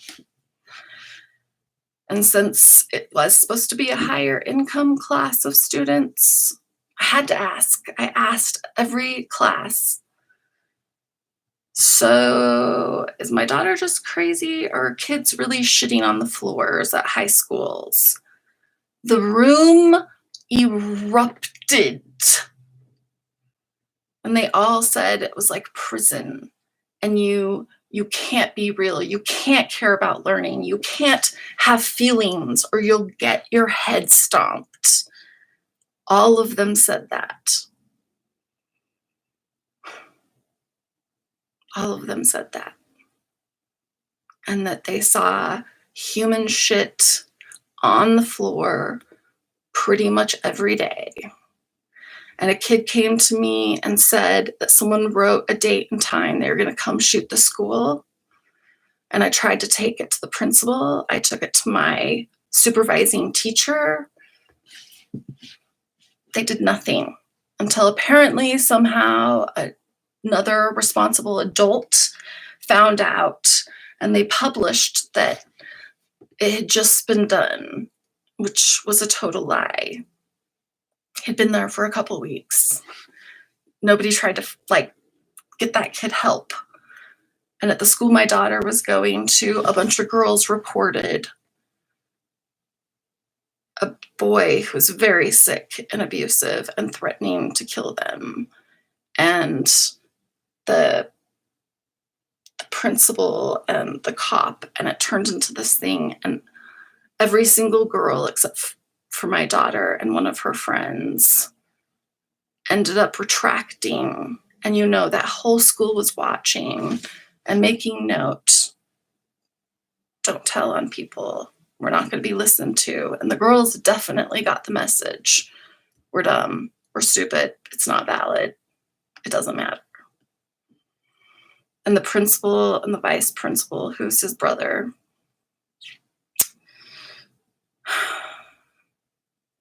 they really focused that there wasn't any proof, except that I did have proof.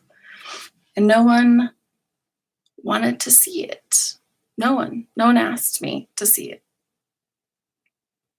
Not even one of the daughter's dads, who was planning on killing herself for this boy, who had been raped in a park because the dad locked her out of the house. He is a loved man and thinks he's a very good man. He's a vegetarian and loves art. It took me 3 hours to get him to even acknowledge that I had the texts, I had emails, I had statements from her friends.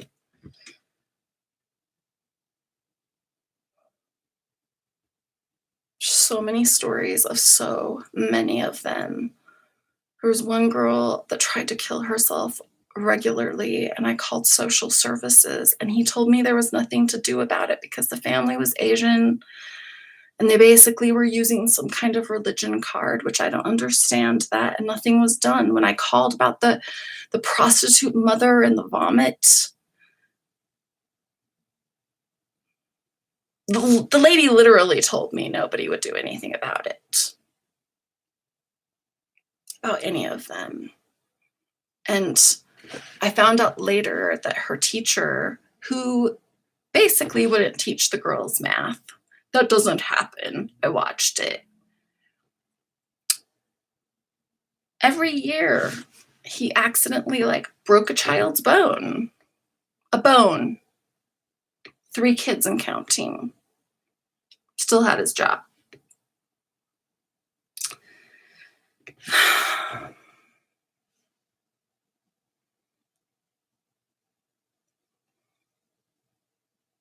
At the second school, I was told about a major felony and how the school and the parents just settled.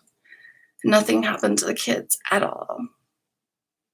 $47,000 worth of damage. No consequence. Well, they might have gotten their phone taken away for a while. I worked for a company with troubled youth, and I drove a senator and his wife around while she verbally abused the shit out of the kid at the end of his program. And he was an amazing person. And she told him, because he disagreed with her in that conversation, the shrill bitch told her child they were going to put him in a lockdown this time. It's her right. She's his parent. And he's not your kid, right? So, oh yeah. And I was told by many people and lawyers, nobody wanted to take my case because I didn't have proof. It sounded crazy. An occult, brainwashing programs.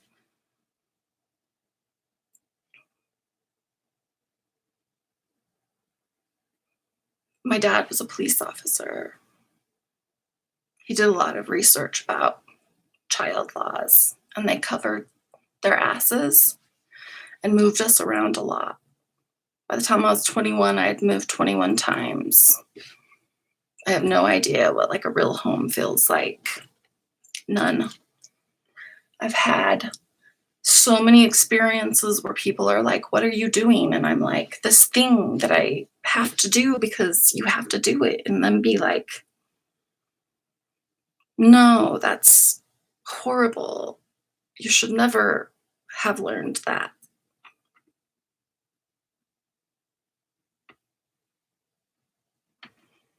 No one offered to help. One of my best friends let me move in with her.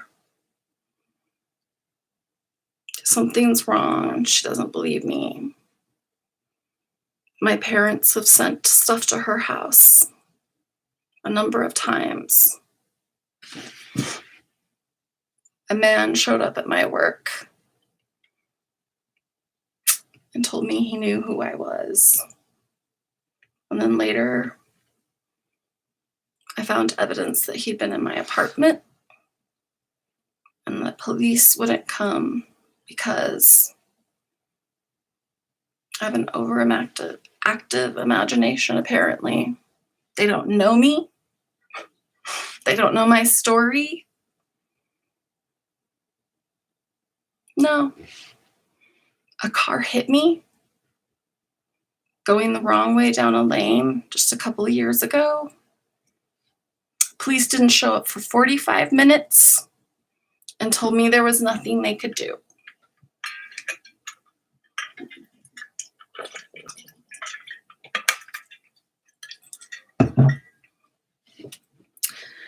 The last apartment I worked at the U broke my soul. The lying, the criminal behavior, the abuse to get you to stop talking, to get you to stop noticing, the way that they would keep people so afraid about their futures that they only had to insinuate. And I had so many people tell me, listen, do that. So many fabricated documents. Laughing in their discipline meetings about a doctor they think is a serial killer or has the makings of one, a doctor who almost killed a woman with a flu, but he's from across the ocean and that's her pet program and it has to go well. So yeah, we're going to graduate him. He almost killed a woman who had the flu. A doctor that did kill someone,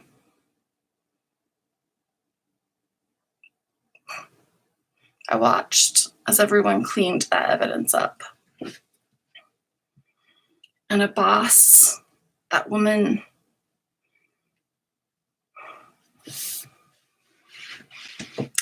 Black people can use the N-word. Women can use the word cunt if they want, but they don't because it's so derogatory. Whatever. She's fucking batshit crazy. Everything she told me, it was based on a fucking batshit crazy. Everything she told me, it was based on a lie.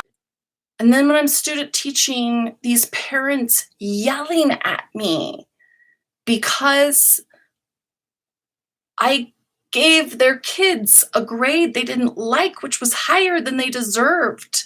And I had one woman hit the table and get about 2 inches from my face, and no one was fazed by this in the whole auditorium. And she screamed at me, I don't care if my daughter learns. Learning doesn't get her a career.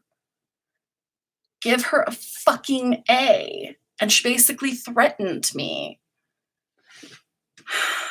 The stuff that the kids, and I know which ones they were, told the investigator was insane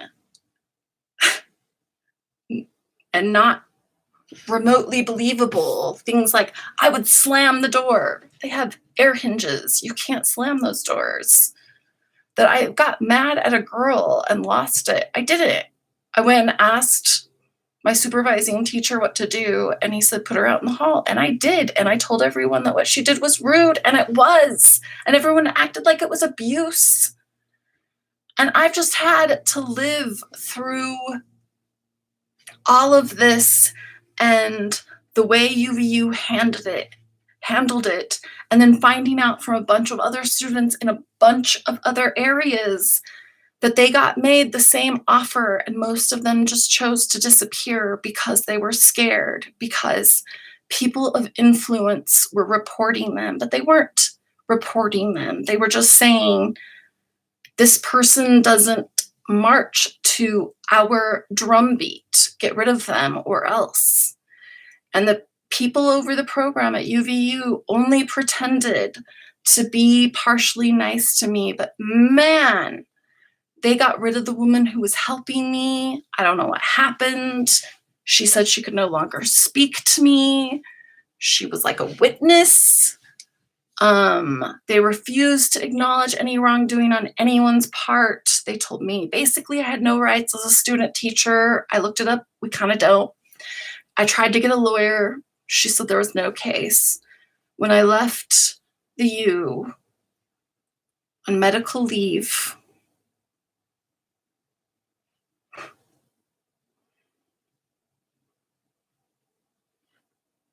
just before that, a friend in the oversight office showed me how to fake and speed up some processes. He's in the oversight office, and he said, you need to get out, or you need to figure out what it is they're really asking you to do. And it was the first time I realized what was happening, because I'm an idiot. I was trying to fix stuff that they had been doing fraudulently, and I thought it was an accident, and I didn't realize that it's not. And so I was getting punished. I had a stack of papers thrown in my face. My new supervisor threw several papers at me. The boss would punch things, hit the desk, scream, fuck you. She was erratic. She made us go personal places and pay stuff. I didn't have fucking money. And then she would say something like, someday when you have nice things, you'll understand. Fuck you, bitch. So many women trying to explain to me how you have to watch out for yourself, and the first people to take out are other women, because they'll only pick one. The same women who were Mormon, LDS,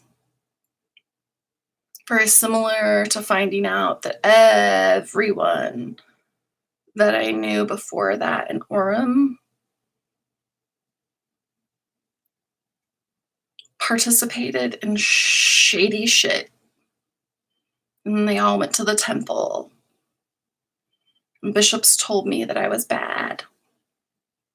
And I would be lucky to find a good priesthood holder that would take me. I had a priesthood holder.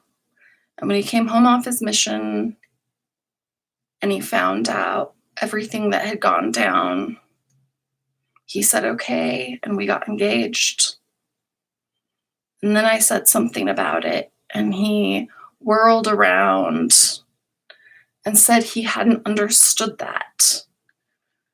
And that began years,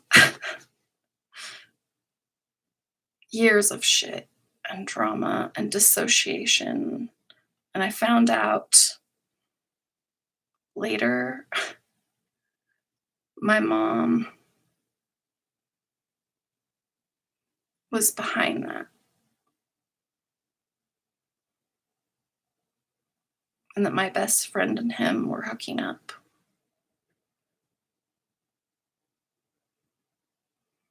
And later, that best friend told me her husband was abusing her, devout Christian.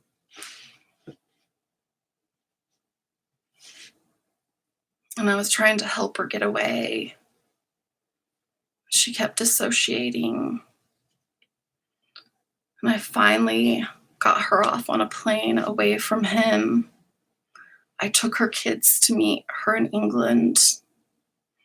And by the time I got there, something had happened to her, and she had the same empty eyes as my little sister.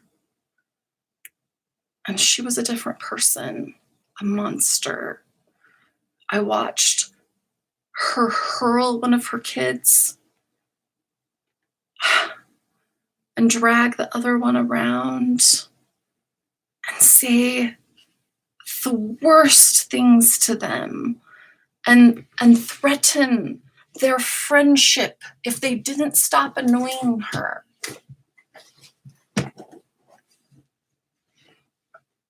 and on it goes. And she was interested in this nice man, and she just wanted to see what being with a nice man was like. And was this religion true? Was anyone nice? Was anyone not a part of the cult? She had spent years trying to heal. She remembered being taken out to the desert by a family member.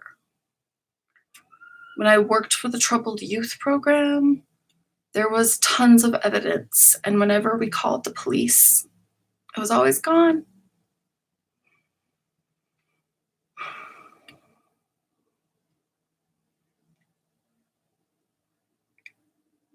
The hurt in those boys' faces, and the love that they gave me. And the oldest one was screaming and crying when he found out I was leaving.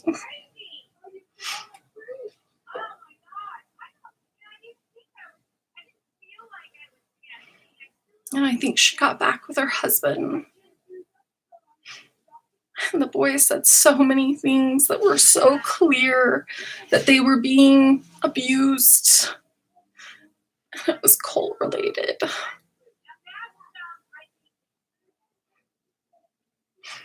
6-year-old clung to my hand the second night after leaving his dad and asked me not to let go because he was tired of being left in the dark place at night and his little brother being taken away from him. And he didn't want it to happen. And he said if he just held my hand, that he would know that it wouldn't. And I think they know. I think my nieces know. They knew that I was fighting it, and they would hug me different than the others. And one that I was so close to, she asked me why I left her with Phil and Colleen.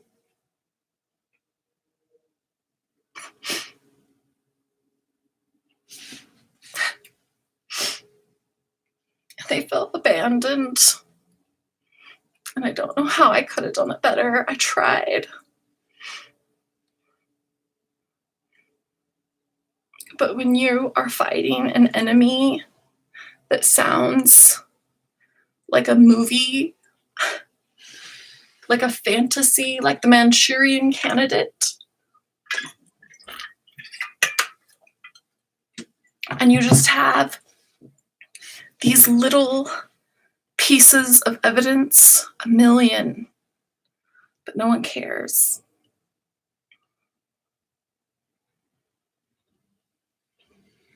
Because in America, you put your feet in your boots and you pull your bootstraps and you can have the American dream. I'm on disability now. I'm lucky if I have 2 days that I can get out of my bed in a row.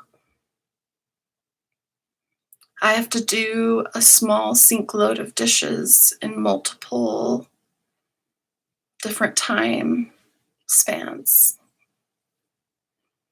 I am in chronic 24-hour pain. I hurt. I've been given a diagnosis of fibromyalgia and told by almost every medical person that it's not actually a real thing, but they're giving me a name because they can't figure out what's wrong and they see that I'm in distress. And I love my current doctor. She's amazing. Her and my therapist are the only reason I'm alive right now.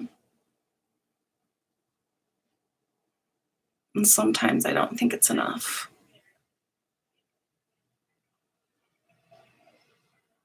Because I've realized this last year, as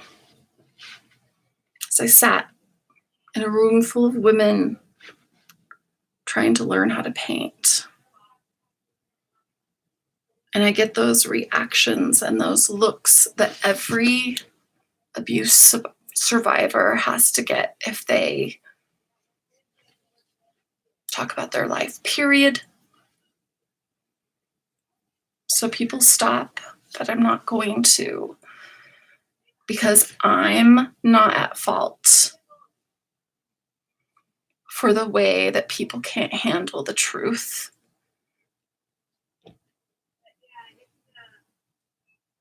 The hard, cold numbers, which don't even represent the totality of the problem, are now that every girl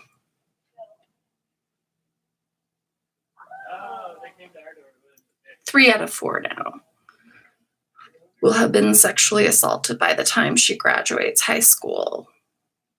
And I've talked to several adult women, especially older than 50, who have said that they don't know a single woman who hasn't been sexually assaulted. And I've had women sit and tell me they wish that the Me Too thing hadn't happened, that they wish everyone would stop talking about it. I had a professor in a class that was supposed to prepare us kind of for the psychological aspect of being a teacher tell us about a girl whose friends told him that she had been raped the night before, and that's why she wasn't in class. And he told a room full of hopeful teachers that he knew her and she used to be a good girl.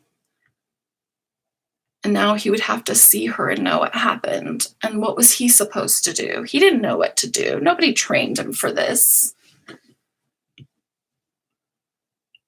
And I worked up my nerve, and at the end, I walked out of class and I said, why aren't we trained for this?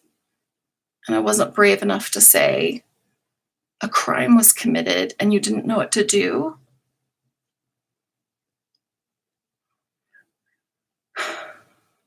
Why aren't we trained? We are the second defense as teachers, as an education system for children, and we're failing. Every single one of us is failing, because even the teachers that I interacted with and met who were trying to make a difference despite all of the obstacles and criminality and lies and deceit and manipulation, they all told me how to cheat. All of them. Second school. They sat and told me about a boy who sexually assaulted a girl in a class in front of the teacher and all the students. Nothing was done about it. She wasn't moved. He wasn't moved. He wasn't suspended. No criminal charges. Nothing. That girl kept going to that class with that adult teacher and those peers and was told that her body doesn't matter. She doesn't have rights. You think that woman is going to go out into the world and be able to make choices for herself and the greater good? No. Because she now knows she has no rights. And the kids who just got off on everything, the kid who told me I was wrong about something about like the color of the sky or something. And I just told him to look it up, and he said no, and then told me that I was triggering him. And then my supervising teacher, who also told me about horrifying abuse that she had experienced and all the women that she's talked to, and all the men are priesthood Mormon men. And then the really scary thing happens, and I realize that all of these men used the same tactics. And we're not talking about just general predatory behavior. We're talking about planned organized, quote unquote, the same sentences. The same sentences that my dad said to me. The same thing.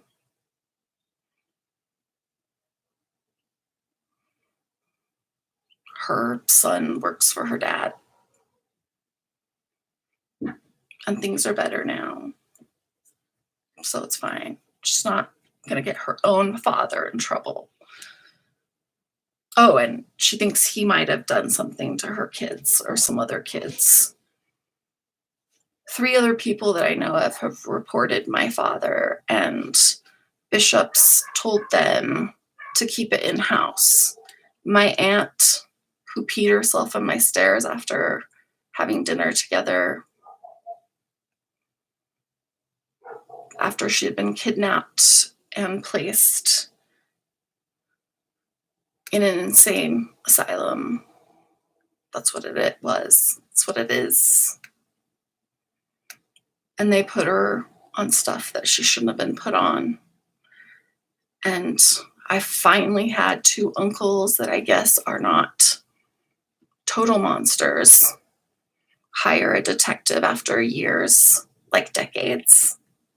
And they found her, and the whole family would talk about her behind her back like it was embarrassing. And on the stairs in her pee, she apologized to me. She was mortified. She was so grateful the church gave her a job. The first man that sexually assaulted her was the neighbor. And she told her dad, my grandpa, who everyone reveres. And him and the bishop decided that the man didn't deserve to have charges pressed against him.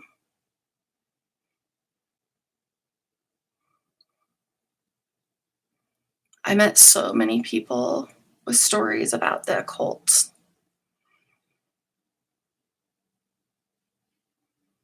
And people have been in my place. Shit has been done. I thought I was safe-ish here. When I came home, my doorknob was unscrewed and hanging out of the door. But my manager said it was nothing, and I was being too sensitive. I didn't call the police. I don't think they would have found anything anyway.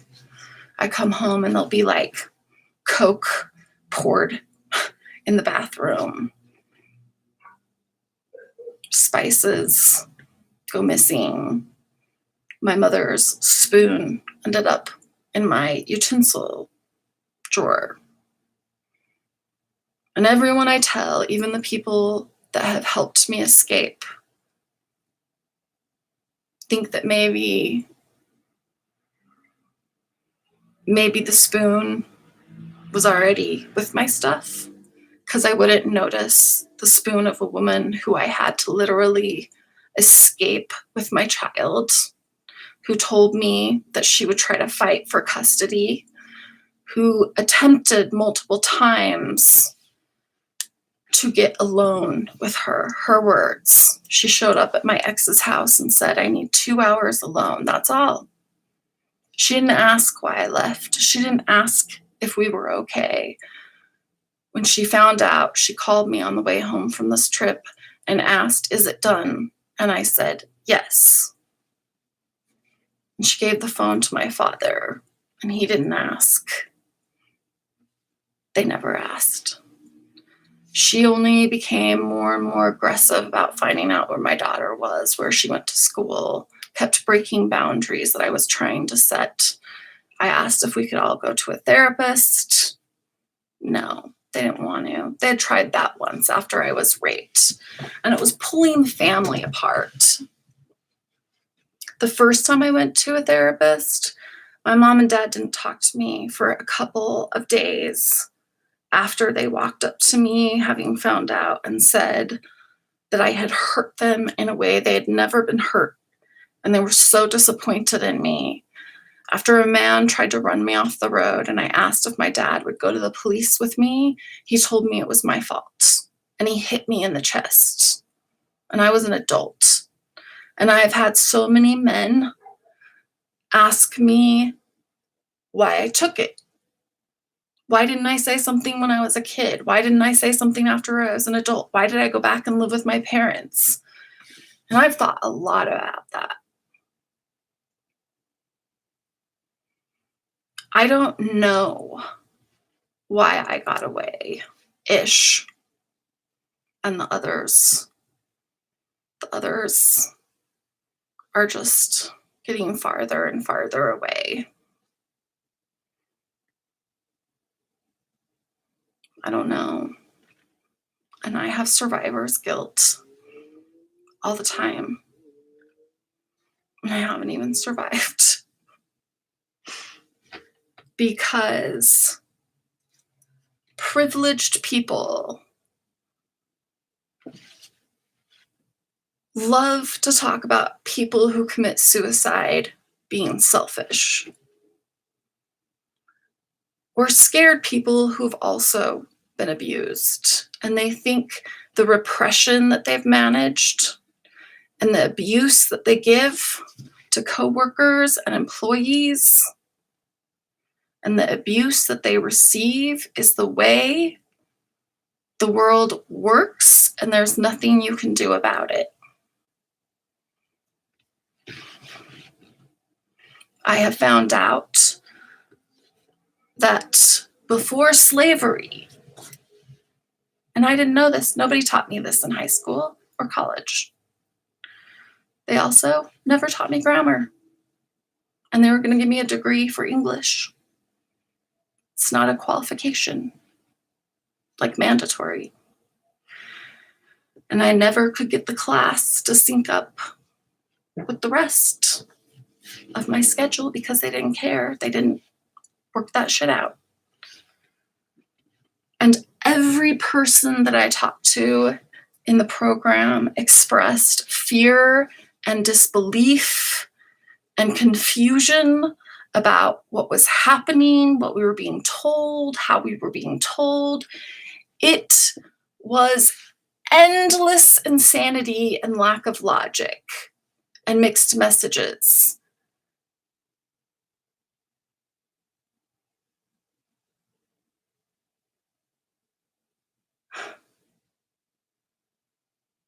All of the interns admitted to the abuse of that fucking woman. When I called HR, they said some people just don't have what it takes to have that intense of a job. I called the oversight, like the head office that wasn't in the hospital and being controlled by the hospital. And they sent me a form. And then I called a woman in HR outside of our department because clearly HR and departments do not work for the employee. So many stories. So many healths destroyed by doctors.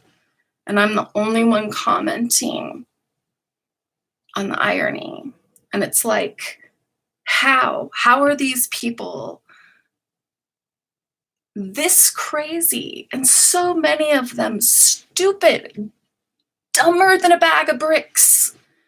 And others, admin, doctors, telling stories of students molesting patients, having it on camera.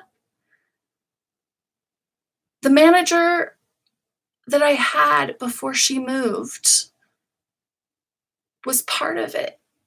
She watched her supervisor delete the footage and protect the student. So she actually had evidence and it was taken away.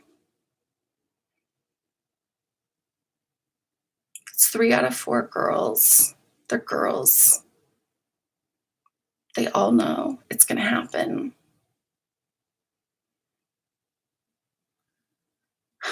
A boy tried to force my daughter onto the ground against her will after they had been kissing, and we reported it, and we became pariahs.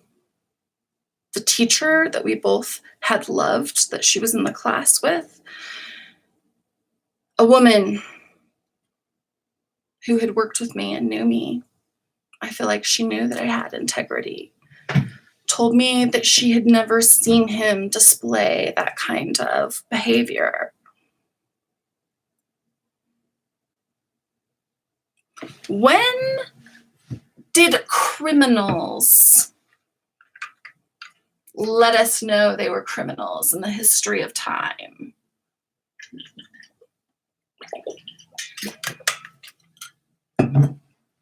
Why do these educated adults walk around and think government and policies are going to fix things for our children?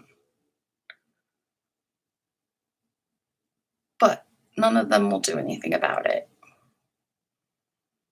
I guarantee you there's not a law or a policy that's been acted for them that isn't feeding the system in one way or another to promote it too. There's not. There's good intentioned people, but you get sent to a rape center. I had an awkward girl that kept giggling, and then I got the rape kit, and I had a bunch of emotionless doctors tell me that it looked just as much like consensual sex as not. And good night. I think one nurse patted my arm and said, "You'll be okay." And then I got directed to women's services, and they took me to this building that wasn't on campus and had me try on office clothes to find a job. And they sent me to a counselor that said my issues were too big for her. I had a lot of therapists that told me it was too big for them and they were sorry. And here's the suicide line. The suicide line. This is one of the biggest jokes in all of history. This is like telling people, you know what, when the Vikings come and start killing your babies, there's a 1-800 number you can call.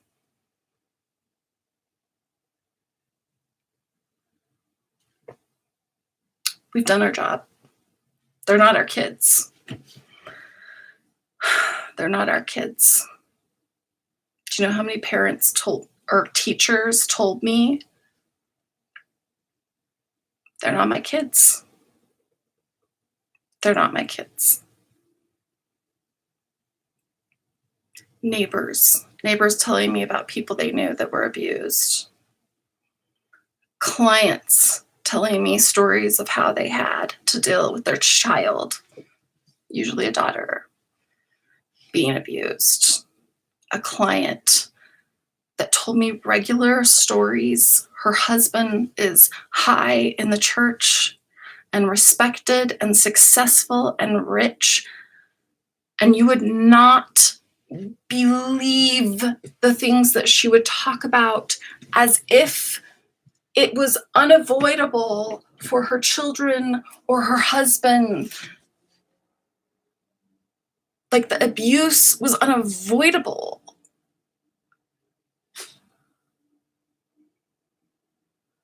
Everyone's told me it's unavoidable. And everyone bickers about politics and minorities and inequality. And that math problem that I spoke about, the simplest equation in the history of the earth, if you don't protect your children, and they are all our children. My daughter would get hurt because she said she noticed that I loved all of the kids the same as her, and I had to explain to her that's how we should all be. And if we were all doing that, if we didn't have rich, incestuous, cyclical abuse, do you know how many professors told me that because they had been abused, they were allowed to be abusive to me or to the other students?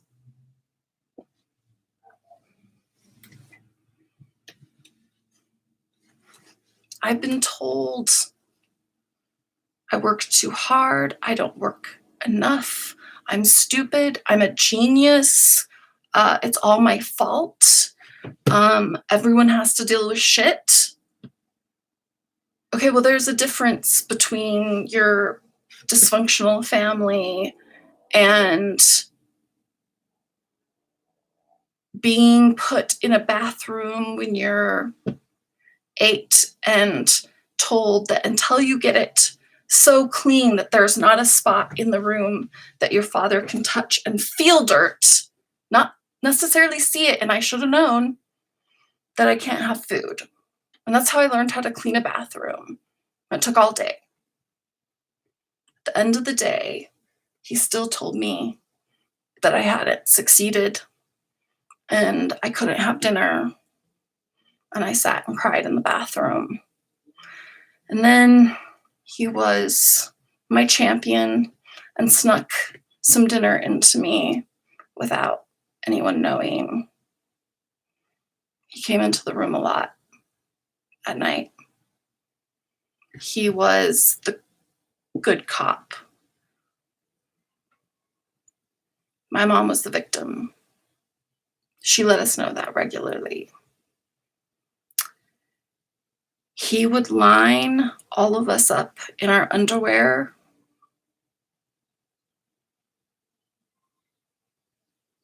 I think everyone was below the age of 12. My brother would have been like 5, 6. All of us are just like 2 years apart. And no memory will be as vivid as finding out that your dad got home from work and touched the top of a door jamb and found dust. Didn't say anything until we're being told to go to bed and we're told that the next morning we need to line up for a spanking. Not then. Not then. And no second chance with cleaning it. Just line up. And no memory will be as vivid as squeezing that green blanket with the silk edge, those sheets, trying to tell myself that I wasn't going to be kneeling over there in my underwear forever. So it was okay. And I would feel the belt as he spanked my sister that was just older. He's a strong man. And then he would spank me, and I used to think my legs would come off. I believed it. I thought it hurt so bad. He's gonna cut my legs off. He stopped spanking after he spanked my younger brother once until he was bleeding, multiple lacerations. I don't really think he stopped because he felt bad. I think he stopped because it would have been evidence and he got out of control. After I moved, my daughter told me how my mom would throw my laundry soap away which was interesting because she always made me feel bad for buying Tide.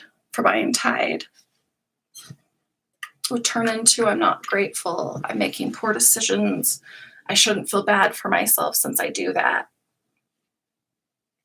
And she would use the soap that I don't even know where she got or if she altered it, and it would destroy your clothes.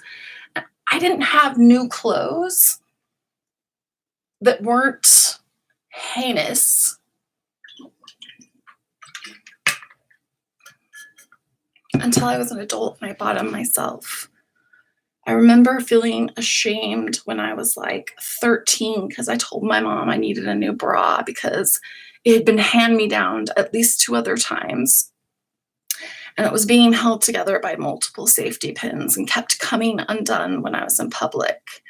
And they made me sit there as they yelled and argued about whether it was my father's responsibility to pony up the cash for a bra. And I felt like a piece of shit. And we didn't have money ever, but my parents went to the Bahamas and Cancun, and he always had a new truck. He had the first cell phone that was carried in a bag that was like $3 a minute. But we didn't have money. We ate disgusting food storage on a regular basis. Pretty much disgusting food. And, you know, except for when she didn't cook with rotten or poisonous or bug-filled food, yeah, it was great. She reveled in her great cooking, her home cooking. I can't remember a single time that my mom showed genuine love for me. But she told me frequently what was wrong with me, and it always made her feel terrible, and I was always a piece of shit for making her feel terrible. And I was always trying. I literally thought that there was something that I could do until I was an adult to try to fix my relationship with my parents and my family, because I just had this evil seed in me and I was trying so hard. I wanted to be a part of something, anything, even if it was people who've hit me and told me that I'm a piece of shit and dumb and need special ed.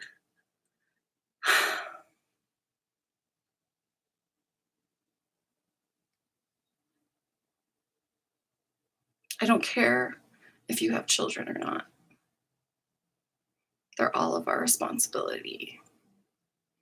And it's bullshit that we pretend like these bills and these programs are going to help real people with real problems. Sure, some people do. It's the only reason I'm not homeless right now. I should be grateful. And I get to hear and listen to people talk about how horrible people are that commit suicide or cut. I get to hear about how they have mental health problems and they go to work every day. I get to hear about how they would sure love disability. And we got to be careful with these laws because of all the freeloaders.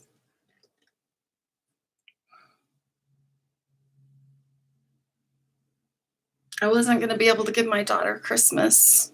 So my boss gave me some money. And still being naive and wanting to do the right thing, I reported it. And they pulled food stamps. So I took the money that was for Christmas, special Christmas food, presents, you name it, decorations. No, I didn't have money for any of that because food stamps were withheld because I made too much money. And then I had to work to get it reinstated. Every step of every program I participated in is so broken and disgusting The things people have said to me, the things I've watched going down at the Social Security office, all of them, the things people tell me,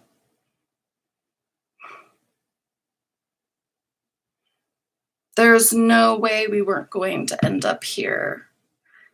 And there's no amount of band-aids that you can keep using to fix this problem.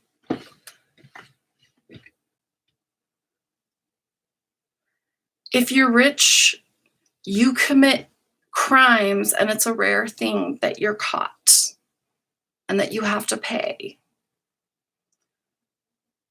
If you're rich, you're usually so devoid of humanity that to feel alive, you have to push things further and further and further. I was a pretty wild child. Not child, young adult. I was too afraid to do it when I was at home.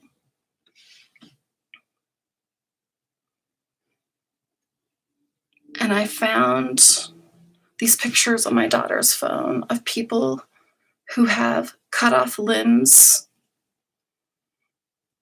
to be part of that kind of pornography.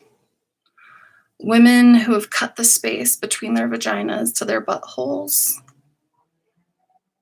Men who have done so many things to their dicks. And it was a huge group of girls, all Christian, either Mormon or something else, in this group chat, sending each other these pictures, my daughter included, laughing.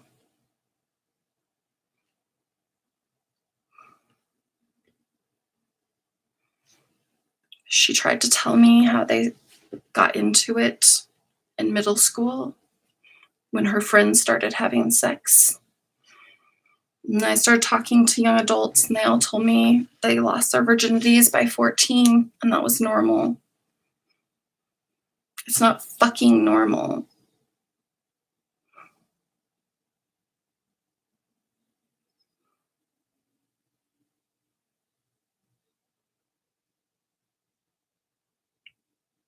If we actually took personal responsibility for the children in our communities, if we were actually worried about victims being hurt more than the 1% that are falsely accused, if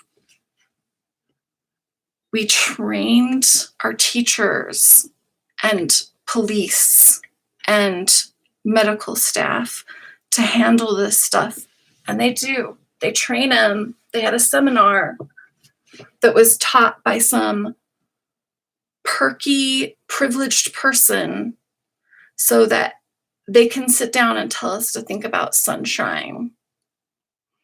Or I had one professional that I went to get help, and he said, I'll always be a victim if I give them that power and continue to call myself a victim. And I've spent years thinking about that. That is such fucking bullshit. We don't tell people who get cancer or experience a tsunami. Like, you just have to eventually get to the point where you don't say that was scary or hard, because that's what you're telling us. You're telling us that we have to disown how scary and unfair and how horrible and unimaginable it is normal.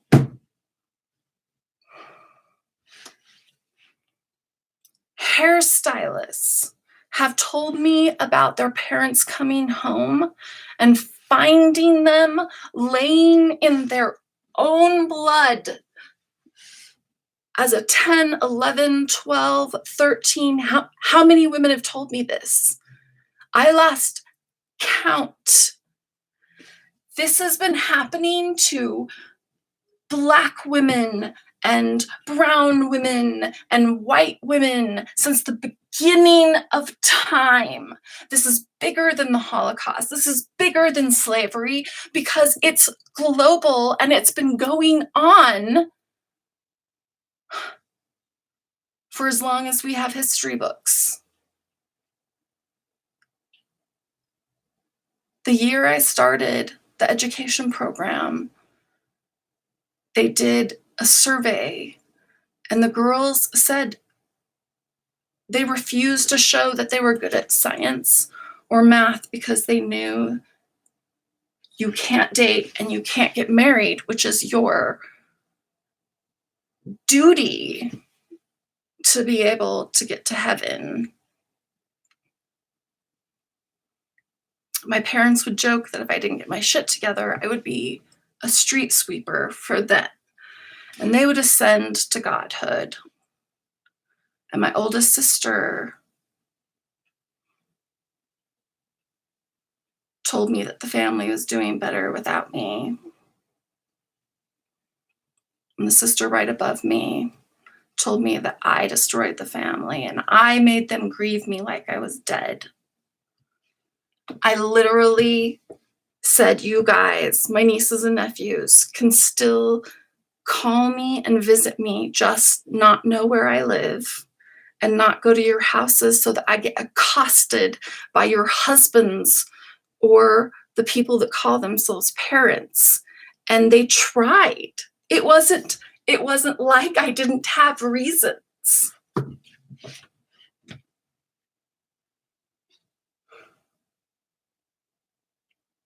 And you go out into the world and people hit your car and hit you with carts and say horrible things to you, and you can't figure out why.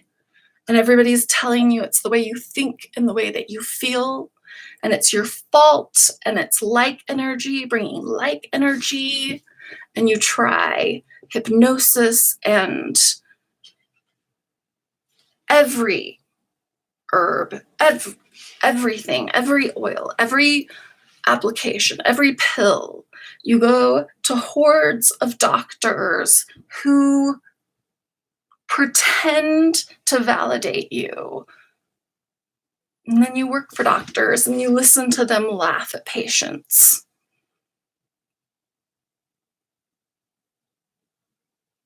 Because they're in pain and modern medicine hasn't figured out why. So they're just pussy, weak ass pieces of shit. Let me tell you what fibromyalgia feels like, if that's what it is. When you wake up, you feel like you've been drugged, and maybe that's what is happening. You have to torture yourself to climb out of what feels like a coma. It's not waking up and just being tired. I've experienced that, surprisingly. That's a nice feeling to me, actually. I think every person that I've talked about fatigue or chronic fatigue to, they don't have to say it. You can hear it every time as they look at you and hold their body a certain way. They get out of bed. Chronic fatigue is in your mind. And then it feels like you're being pinched by clothespins all day, every day, all night, every night. There's just hundreds of clothespins, and it never stops, like water torture.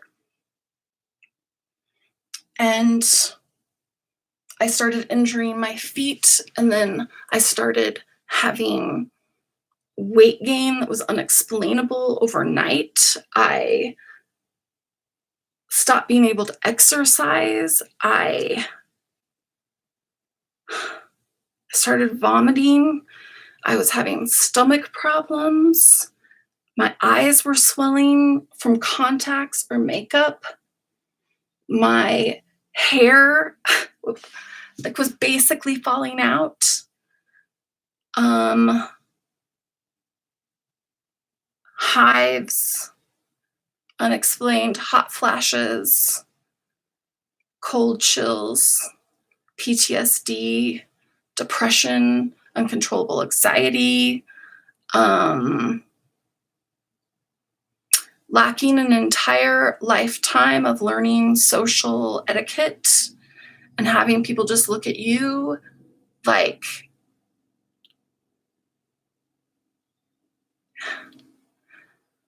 you're an affront to everything they get in their lives. You're an affront. People would get defensive and angry when you were sharing your story, and then later people would come and tell me they've never heard anyone do that. And their dad used to rape them. Their son is acting out. Someone they think is doing something.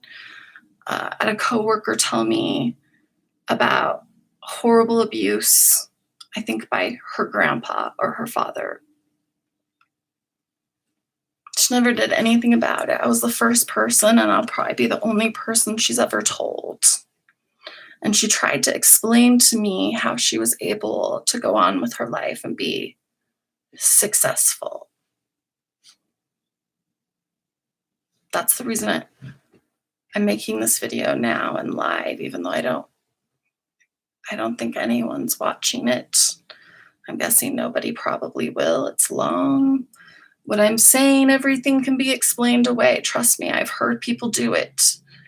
But this is a summary of crimes, neglect, and abuse and complicity that I have witnessed and listened to and seen no one fighting back. And getting ostracized and my character destroyed by people that pretended to be my friend or to care or that believe in Christ and morality.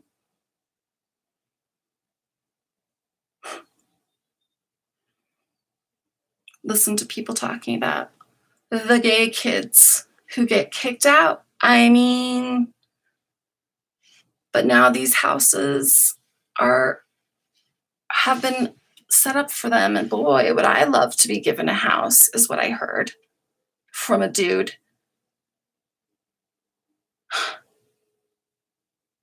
That was given the golden ticket to become successful, and now he doesn't have to work. He wishes he was in their situation, he says.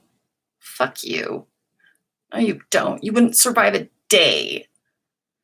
Piece of shit. He's a horrible person to people. He dates 2 women, and his whole family and the church is fine with it. And the weird signs about him, nobody cares. The weird signs about everyone I've ever met, the red flags, the inconsistency, the hypocriticalness, the justification, and you can see it on these women's and these children's faces. It's neon, folks. I kept thinking I was just missing something. And then I watched the morning show. I fight to stay alive every single day. I work harder than anyone I know. And everyone just thinks I'm a wreck. Just a wreck. That's what I am. I'm a wreck. I didn't get over being a victim. Too bad I keep giving them power. What a piece of shit.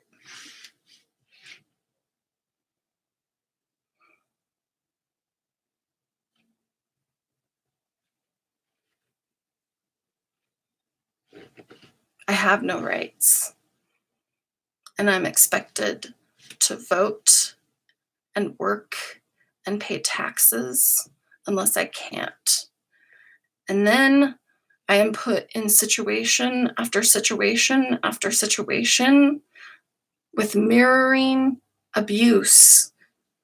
And I try to tell someone, and no one cares because I'm weird, because I'm cringy, because it happened to them, because you don't say something, because, in the words of all of my classes at Jordan fucking High School,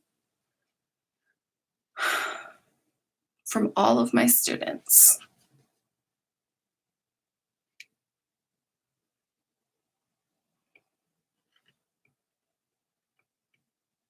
there's no point in caring or helping anymore because it will just hurt you. I don't know how I get so digressing, but that I started to say that kid that would cry and was like a little piece of lying shit. He had all the resources for a high school student, all of them. Extended time, free passes, whatever. And this little Hispanic girl that I've been having a problem with, I asked her to come after class, and I sat and I just asked her. And I realized as she was like giving me all of the excuses why she wasn't doing homework, that she was afraid of something. And so I shared with her about my background quickly and just said, I'm a safe person. And I know everyone tells you that, and they're not. I know that. I experience it every day. Like I'm in some kind of Alice in Wonderland where everyone pretends to care and pretends like there's these laws that protect us. There's not. It's a joke. You're lucky if you get a semblance of justice. And if it hits the street, you're marked. You're marked.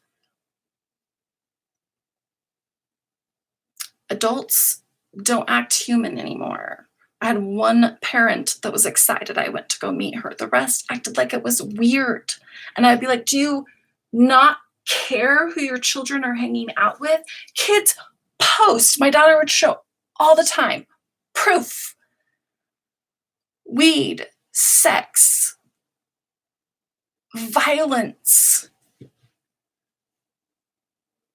Nothing.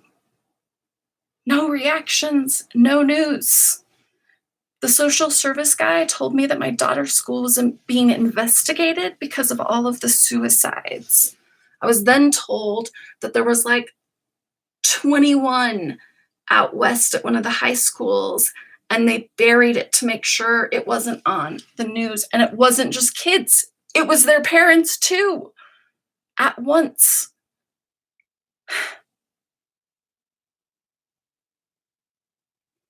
You get on Twitter and you see all these people, famous people, rich people creating more charities and going to charities and trying to help with charities and screaming about the horrible Dems or the horrible GOP and what's going to solve things and how everyone should do it because they're right and everyone else isn't.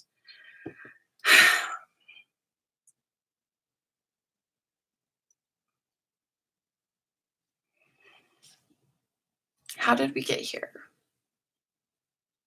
Would anyone even stop if someone was being raped on the street? I don't know. They didn't stop it at that school. I was shown the recycle bin. You give kids a grade and you throw their homework in the recycle bin. And I was admonished by both cooperating teachers and other teachers because I was taking too much time because I was actually reading and grading these kids' work. But I was getting a bad grade because I wasn't following their special lesson plan, planning, testing. Here's a test so we can really measure, but oh, wait, it's okay if none of them do well at it. Why are you reading their papers? Because I'm a fucking English teacher. I've been treated like I'm crazy and untrustworthy and insane and slutty, and I have fought to go to shop class. I was told by that teacher that I was a wide load because of my hips. I was told by everyone what they thought of my body, of my boobs, of my hips, of my height, of my bones. When they tell me they're sorry when they find out about my background, and often I never hear from them again. This is not working, people. It's not sustainable. If we actually cared about people, we would lose all the gender loaded words. We would stop having to do things like Black History Month and listening to white privileged men scream about losing their privilege, which they're not. Listening to grown adults trying to say that there's one right way when there's no evidence in all of science and the world that that's true. Being told that you're wrong over and over and over again by enlightened people. It's confusing. And when you have had your body forced upon by the people who are supposed to protect you, by your friends, and you know that you can't stop it, but you should be able to, but you know that you can't. But then you read about psychology and they know why you can't. Everyone knows, pretty much. But it's our fault because we didn't say no, we don't have evidence. It's worse than slavery. And I'm probably going to get beat up for saying it's worse than the Holocaust because it's never stopped. Women and children have been subjugated and treated like shit. And men who have supported that have become these glowing symbols because they did some cool things, some good things, some smart things. Aristotle specifically says women are less than property, less than slaves, they are at the bottom of the bottom, less than the animals. But no one talks about a global or national apology to us. Sometimes they talk about it for Native American slaves, war prisoners. But we all know that the monsters are protected. And then we pretend like there was justice. We pretend like our leaders are honest. Obama, yeah, he made us look good. Him and his wife seem like super nice people. I guarantee you, he has participated in vile shit. I guarantee you.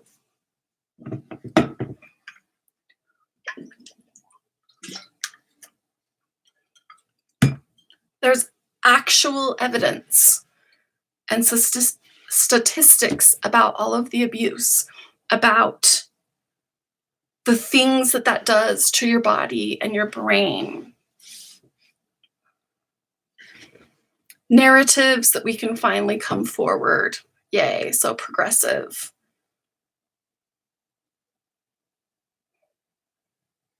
We're not. We hurt children, and then those children grow up to hurt other children and each other. And I realized today, I finally clicked. That show is progressive. They are dealing with a hard narrative. But no one has asked why Michael Jackson became a monster. And if they had, it got quieted. You don't become that way without being hurt. You don't become a debased criminal, politician, or judge, or community leader.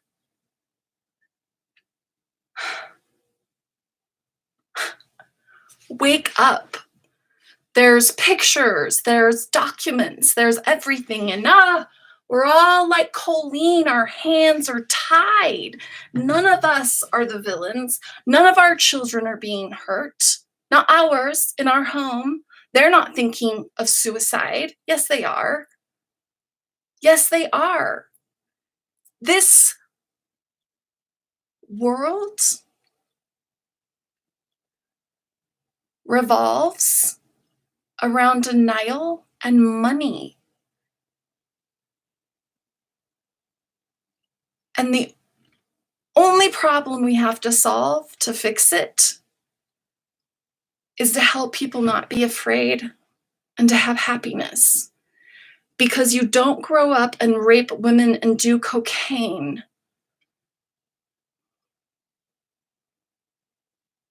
You don't get born to do that.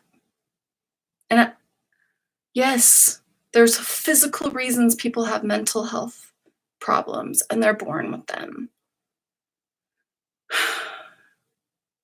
None of those people are born actively seeking to hurt others. They want to be safe and in control. And the killer is almost every line I realized in the morning show. It's like they're talking about some greater good by keeping the ship afloat, by giving each other loyalty, love, friendship, truth, all these things they're talking about. But there was no sign of loyalty in that. There was no sign that you can be hurt every day and your whole life, and there's not really resources. And if you're lucky and smart, you can get services. You can get $15 a month for food, because that's what I got. And then they took that away when my daughter left to go live with her dad.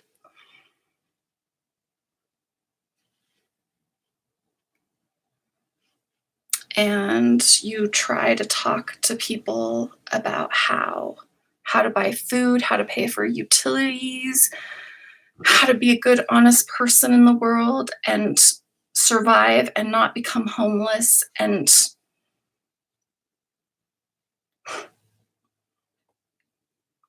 you will just suffer and suffer and suffer, and no one will care. Not really.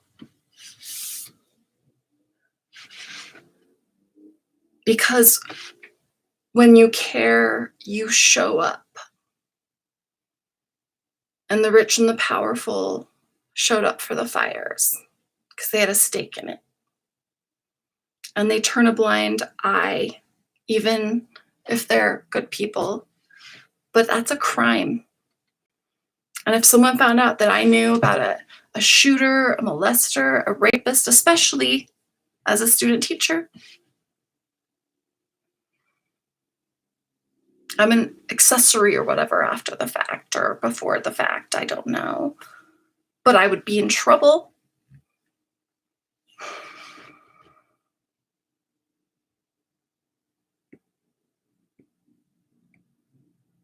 I've been called cynical, lazy.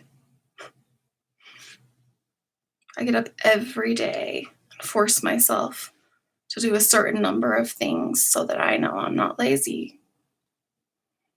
And a lot of times I hurt myself because of this faceless crowd that has made decisions about me and my life and the things that go through my head, and none of them understand. Took me a long time to understand. So much work, so much personal work. And it's scary and you don't want to do it, and you go into denial, and everyone supports playing along. Everyone. People that I thought were so strong and wonderful.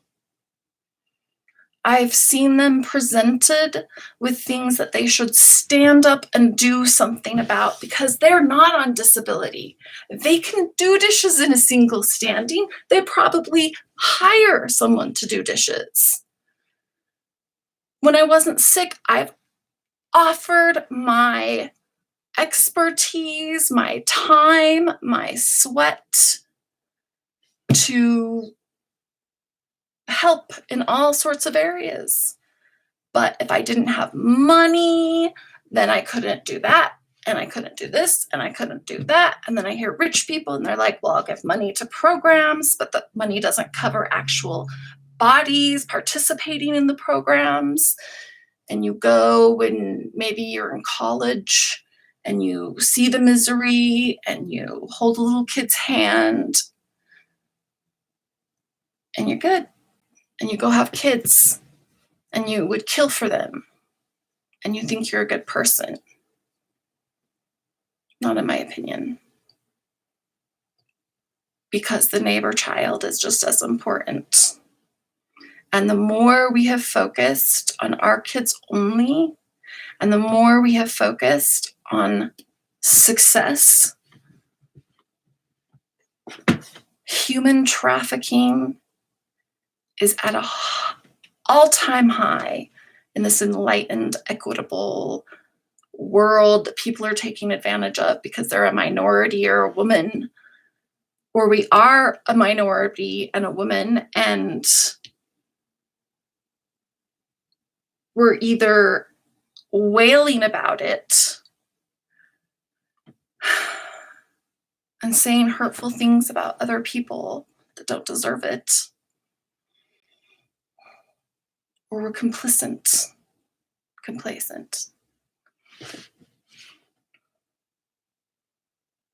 There is lovely, wonderful people. I'm proud of the people that participated in the morning show. It needed to be done. It needs to continue to be done because, my God, there's no new story. There's no real news. Nobody cares about ethics and justice. No. Because if you look around the world and you're upset by what you see, you can't deny that all of these broken adults and the billion-dollar rehab industry and the billion-dollar troubled youth industry, the stories I have about that, they make me sick. There's a program in Kearns for kids. They work with social services and a family who has taken a child in can bring them to the center and isolate them in a bedroom for a week, which happened. And I got in trouble for trying to bring it up and how wrong it is. We shouldn't let families take kids in that are not going to take them to Disneyland. That's why she was there. The family wanted to go to Disneyland without her. But she should be grateful and feel safe that there's a family that will take her and feed her and help her. But do they really, if they're okay with leaving her in a locked room at a strange place? That happened several times. We weren't allowed to hug the kids because of all the perverts. Well, that was helpful for the kids. So they have only been molested or raped and never experienced healthy touch. I stopped a girl from shitting everyone. Do you know how I did it?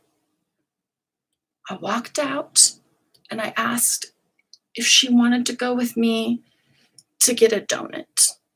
The rest of the adults called the police and hid in a panic room, basically.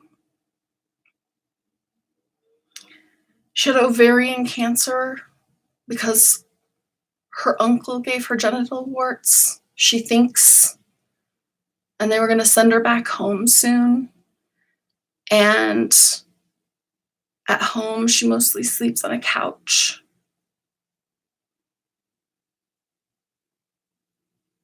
So warts, cancer, rape. She was 14 or 15. And that's where social services put her. And when I found out they were taking her back home,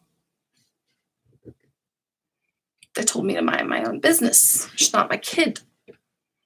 I mean, I'm legally responsible for her in this program if anything happens to her. You know, like she trips on a rock and cracks her head open. We all get fired and shamed. But we can tell her that she's a criminal and a threat to society. You're 14 and they're taking you back home after you gave it your all to get well. And all of these adults that tell you that you can and you should are going to send you back into the lion's den. And we don't know why kids are jaded and fucking and doing drugs and killing themselves. It's not even all reported.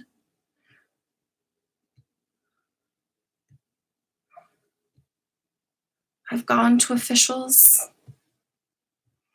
I've given stuff to people who were apparently good people, and that stuff showed back up at my parents' home. How do these strangers that have nothing to do with them know them and give them evidence? Lost. Who do I trust? Who do I believe? How do I know I won't walk into a room and someone will tap my head 3 times and I'll lose time?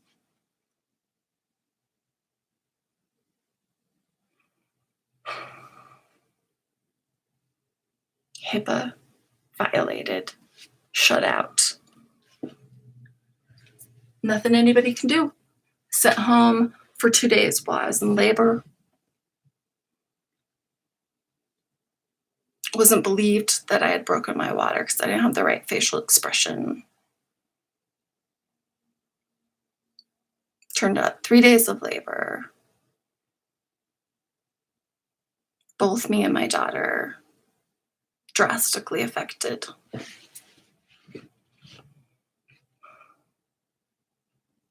And I realized that I have to tell every healthcare professional, often every boss, and I will have to for the rest of my life, explain. If I showed emotions, sometimes nothing bad would happen, but sometimes I would get hit. or one of your parents is on a rampage and you haven't sensed it and you're playing with marbles and suddenly you're picked up by your neck. And honestly, a lot of those times I just blacked out.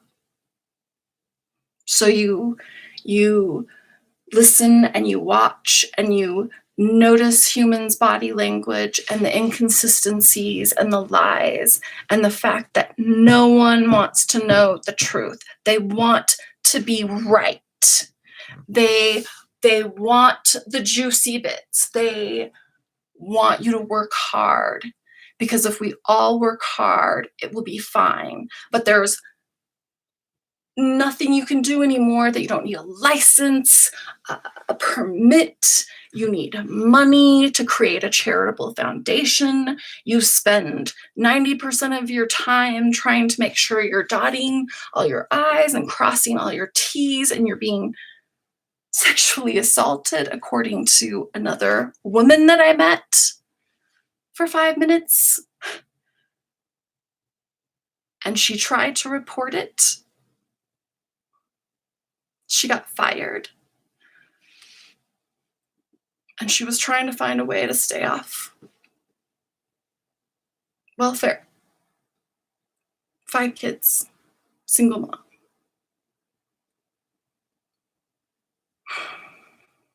That little Latino girl that was making excuses finally told me that she had been raped. I think I did the math. She'd been 12 or 11. She was brave enough to report it. And apparently she had evidence. Thank God. But the police had a hard time finding him. And he kidnapped her. And he took her to Mexico. And she eventually made it back and had his child, because she didn't know how to access any resources. She told me teachers that she's asked help from would laugh and say, "You're never going to get it."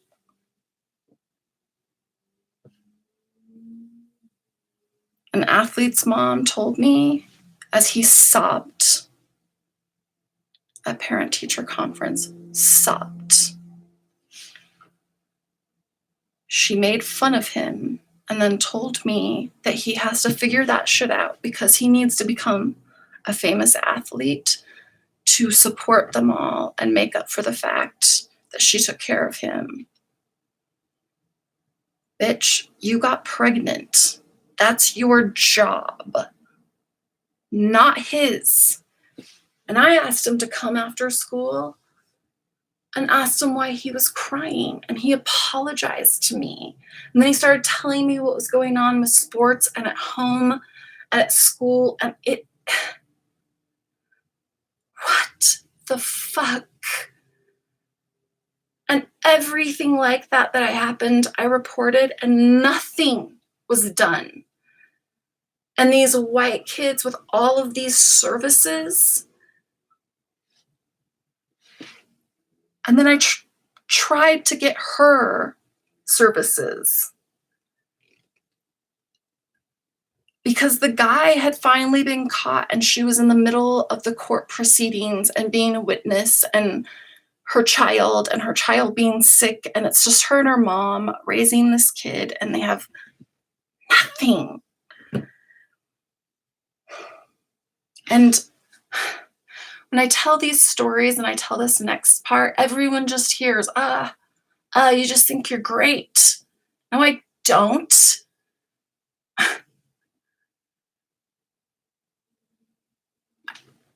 I wasn't trying to do what's right. I was trying to do what adults tell everyone that they're doing. I was trying to offer hope to kids that had none, because I know what that feels like. And I constantly got in trouble for it.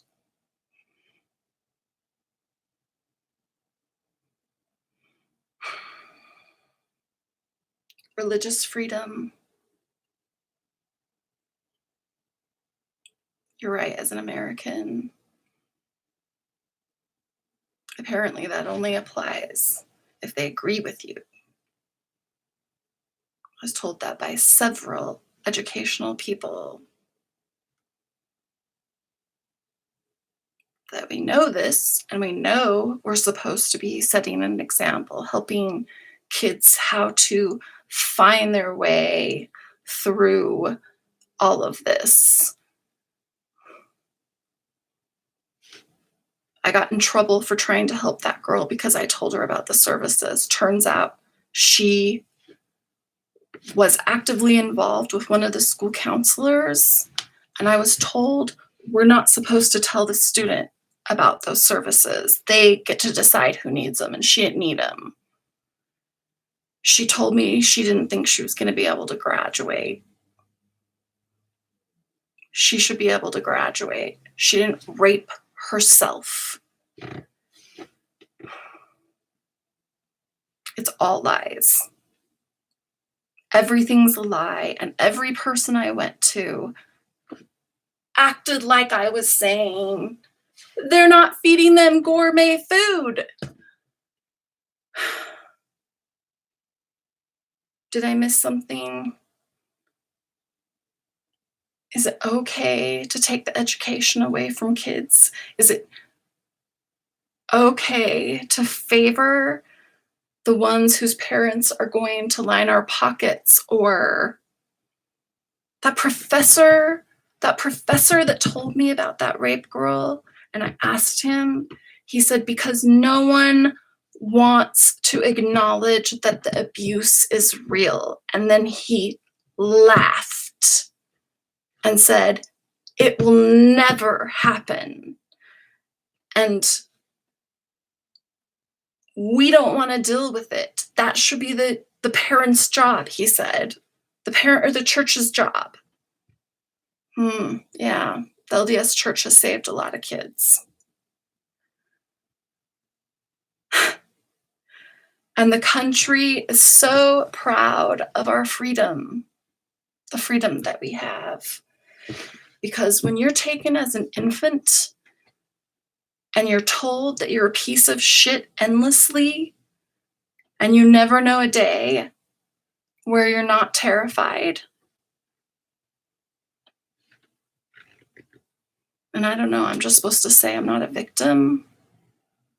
I was a victim. I've been a victim of the society, of my parents, of my family, of religion, of government. And I feel like I stand out in public hemorrhaging blood. And if I'm lucky, someone throws me a Band-Aid. But most of the time, they just tell me it's my fault. Oh my gosh. I feel like everything I said has been so empty and will be trivialized, and there's no point. No one's going to do anything. No one's going to watch this. No one will answer my questions. I'll ask a question because I don't know. No one taught it to me. And people will look at me embarrassed that I don't know.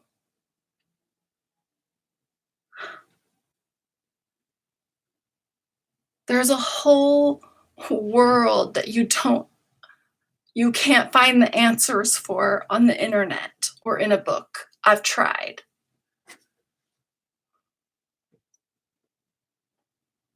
The stuff lawyers and doctors and police have said to me,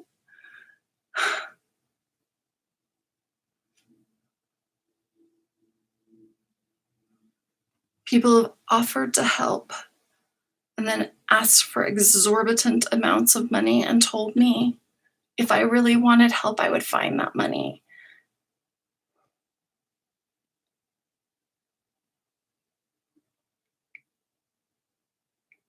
Staying alive is hard. Would we ever go to a soldier in the middle of war and tell him it's his fault. And if he tried harder, the war would end. And if he didn't give power to the enemies, then he's a better soldier.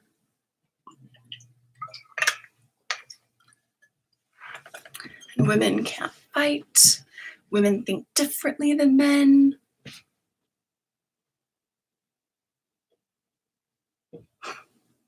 It doesn't matter that they've actually shown the opposite. There's big women, there's tough women, there's little tough women.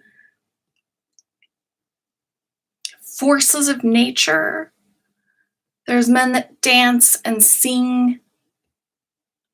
Forces of nature. What is being male and female? Why do I need to tell people that my name is Miss or Mrs.?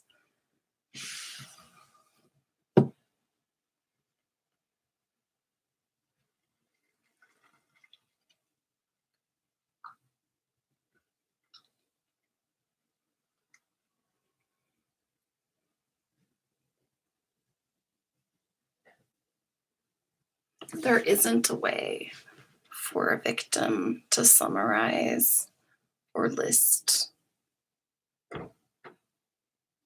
There isn't really a way to make it compelling. I could go into the details about the spanking, about feeling it when then they would spank my little toe-headed brother in his underwear next to me, the belt leaving bruises on both the left and right side as well as the middle.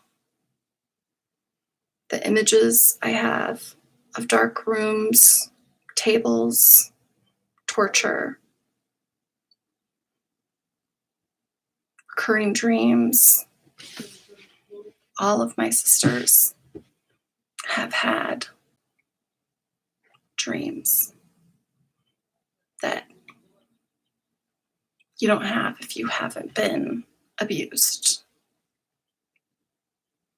They've all shown signs of sexual abuse, and not little ones, huge ones. And they're told that it's just random. In the DSM, it's not random. But for us, it is. And I've had therapists sit across from me and said, look, you're well articulate. You seem to be feisty.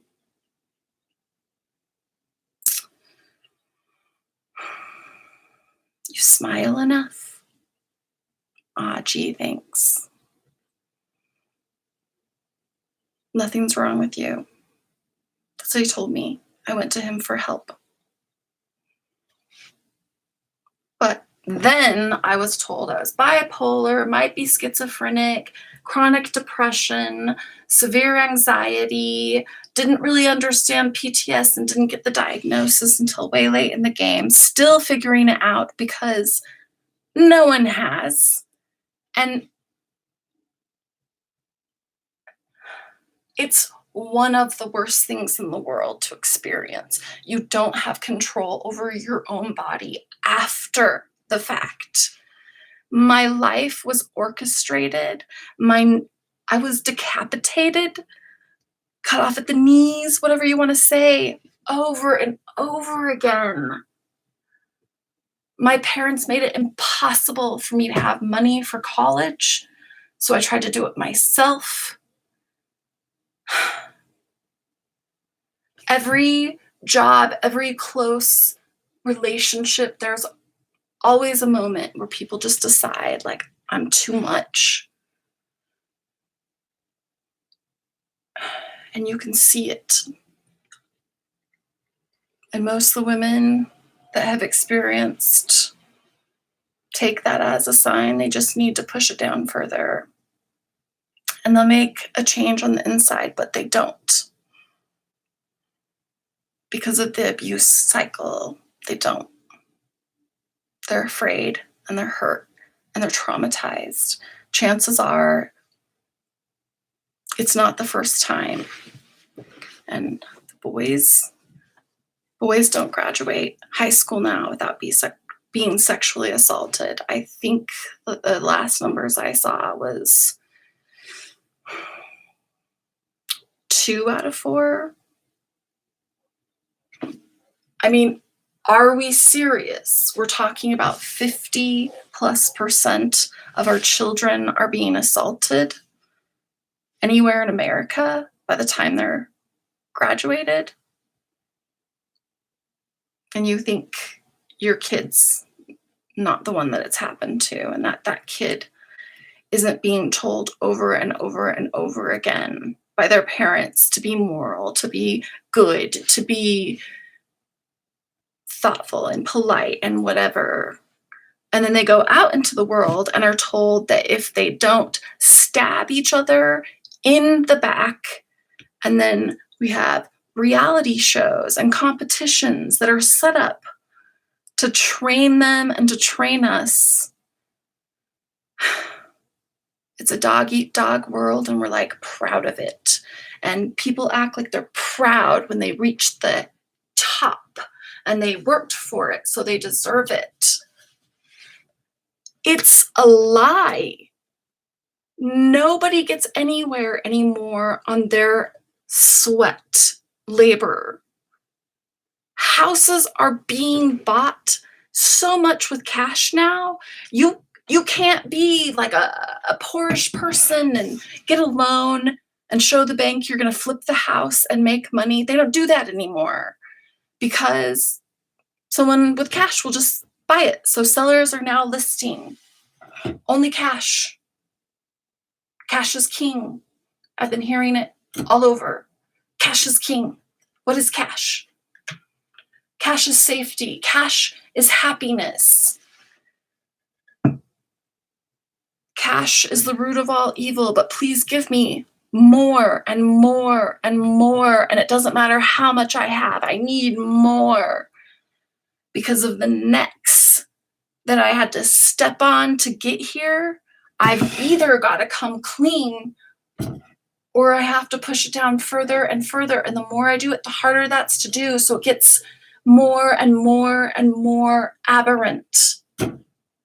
I took a class at 22? Human sexuality. And she taught us all the science, all the history of sexuality and perpetrators. We are doing this. We're perpetuating it. We're ignoring it. We're not able to handle a virus. We can't get rid of a lunatic of a president. We're still listening to so many things that tell us that women are secondhand citizens.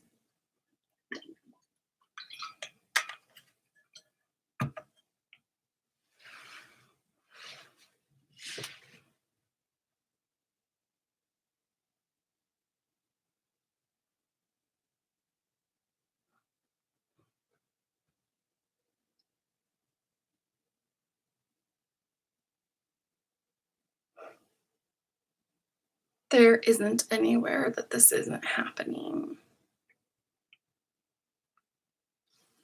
There isn't any child that hasn't been affected by it. It's 100%. They see it and they're smart and they feel it.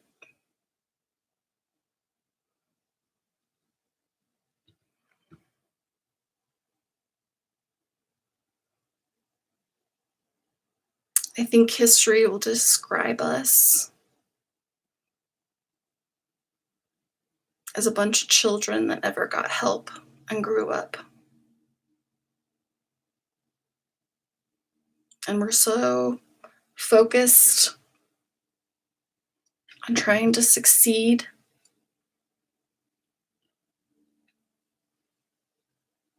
that nobody really cares about actually doing their own work. And everything has become upside down and You're this person that's had to teach yourself how to breathe, how to live, how to think, how to see, how to read people. And you go out in the world and you're seeing all of this stuff. It's all happening. And you try to tell people about it, and they get mad at you for telling the truth. They get mad at you for wanting to make a change, like a hands on change. Go go volunteer somewhere. Except then they're like, but you have to pick a schedule.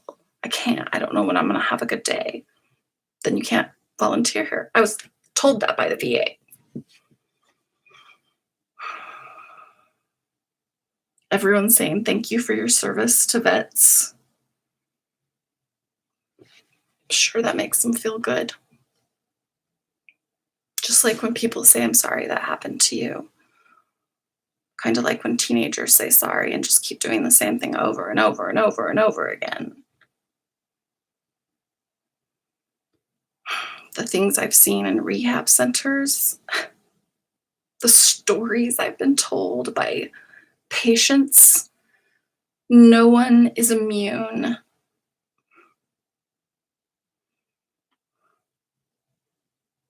It is a dog eat dog world, and we pretend like we're a bunch of Christians, we're a bunch of moral, ethical people, but we're not. We let the world be ruled by lunatics. We decide that we only have the lesser of two evils to choose from, and everyone else is a huge dick if you don't pick the lesser.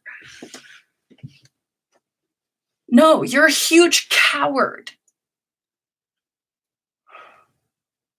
I'm not crazy. I'm aware because I don't know how to look at it any other way. And I'm isolated because of it, because something was done to me and no one believes me because I'm weird and I'm different, because I get too intense. I'm sorry.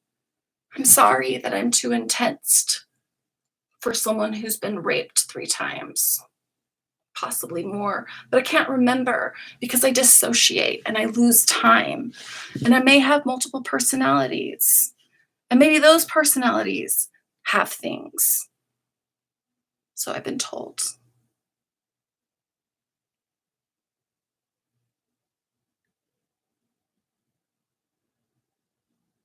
The homeless situation.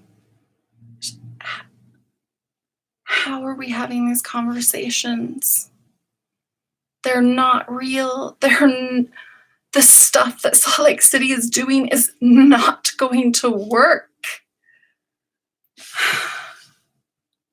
I feel like I'm an alien on a planet of people who are running around and acting like they've learned from history and they know and they're woke. I don't care what color your skin is. I don't care how much money you've donated to charity. Fucking Jeff Bezos sits in an interview and says he'll never be able to use up all the money that he makes. So he had to start a space program. I mean, what else was he going to do?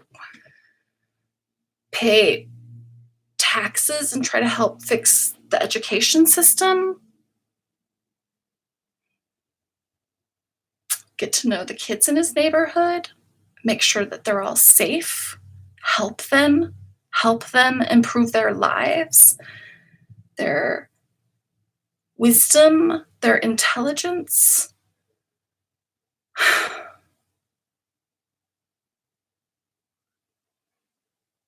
I gave that sweet girl a lava lamp, and she wouldn't take it because she was frozen, and I recognized it. No one does. No one treats a dissociating person the way they need to be treated. Because we're we're all trying to fit into this fucked up system that none of us will stand up together.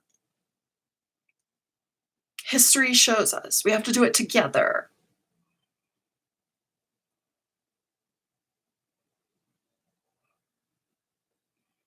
And we can make all the laws we want, and we can make all the money deals we want. And it's beyond me. These rich, privileged, the only thing that I can think of is it's so incestuous that they've started to like lose their intelligence and their humanity. Oh my God, I haven't met a super wealthy person that wasn't fucking insane and selfish and so unself-aware. It's mind-blowing. We had to post pictures for our interns that are about to become internists to show them how to walk through the buffet we set up. I've had in these kids that have gone to med school and first college, then medical school. Oh yeah. You have to have a doctor help you, by the way. I didn't know that. So if you don't know anyone, no one's willing to work with you, you're not going to become a doctor. That's equality, freedom. It's pretty awesome. American dream.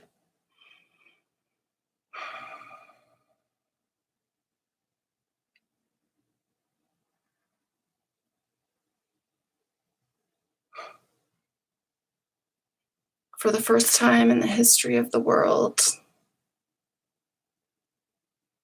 we have all the resources and technology we need to fulfill every basic human need and to start working as a planet to solve these problems and care about each other and be family with everyone. And yes, people will take advantage and climb on your back and make you work for it. But guess what? It's already happening because a spirit of selfishness, dog eat dog, this is how it's always been. Oh my gosh, if I had a penny for every time I've heard people try to explain this to me and act like I'm just so simple-minded, but all the dialogue in the morning show, they're all saying it as if it makes sense and can be in a TV show. It doesn't make sense. None of those characters are happy. Oh, they're not real. Oh, they're real. I've been there. I went to the internal medicine Christmas party.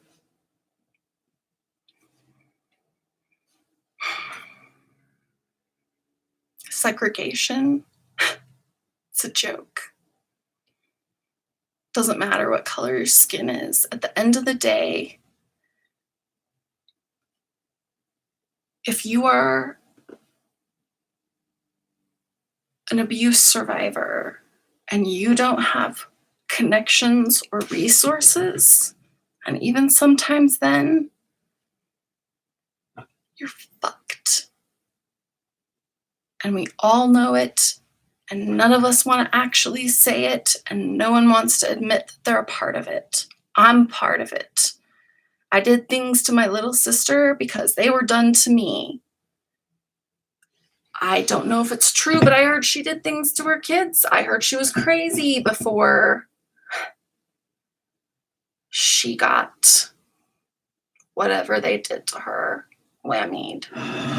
She looks nothing, acts nothing like she has her entire life.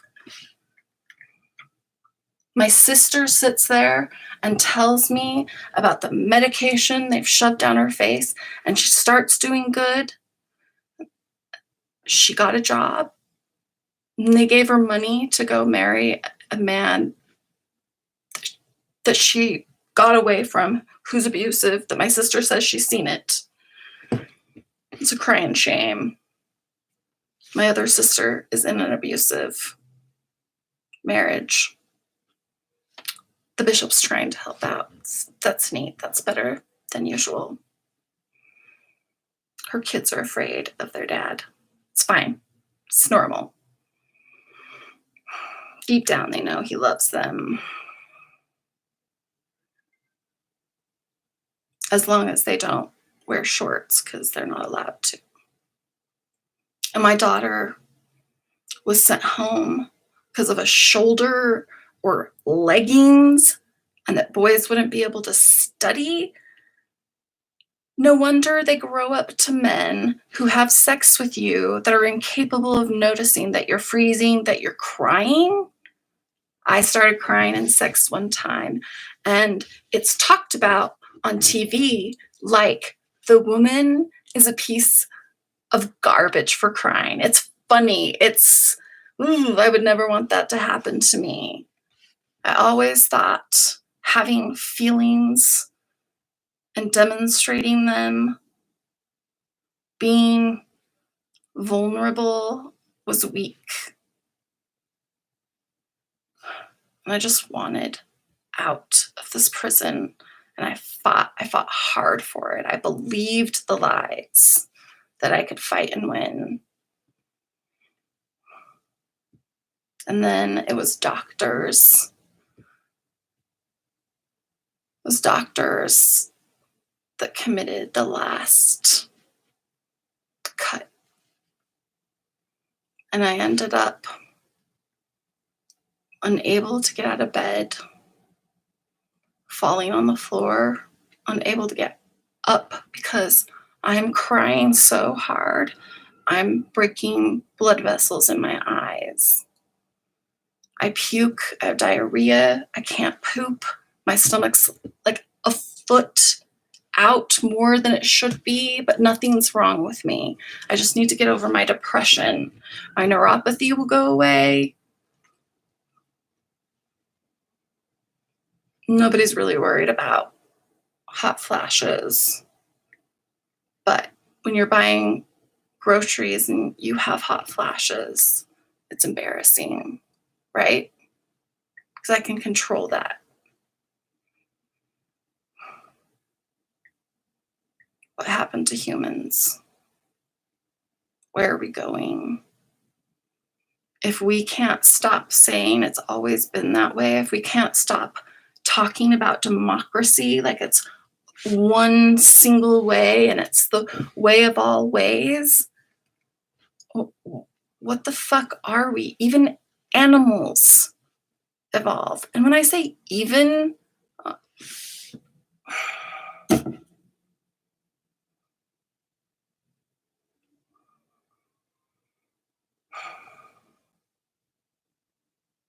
I'm not going to start that. Needless to say, all of my pets ended up mysteriously dead within a year. And weird shit. Weird shit that people just stare at you and I don't think they believe you. And one of my best friends in the world told me that when she first met me and I was telling her, like, not the abuse stuff, just trying to make me seem normal, she said, I wasn't. And she thought I was a compulsive liar.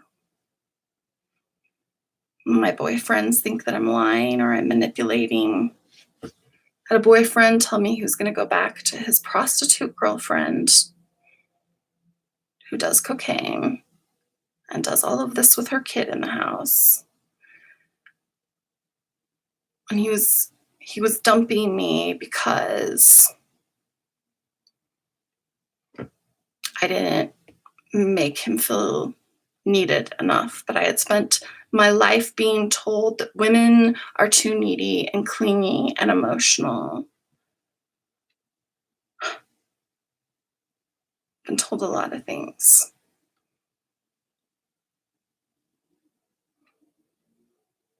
It's hard.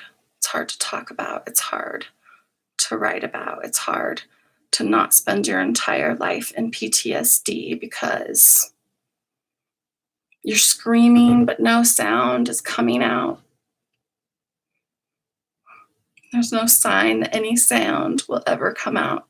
And everyone tells you that it's just a phase.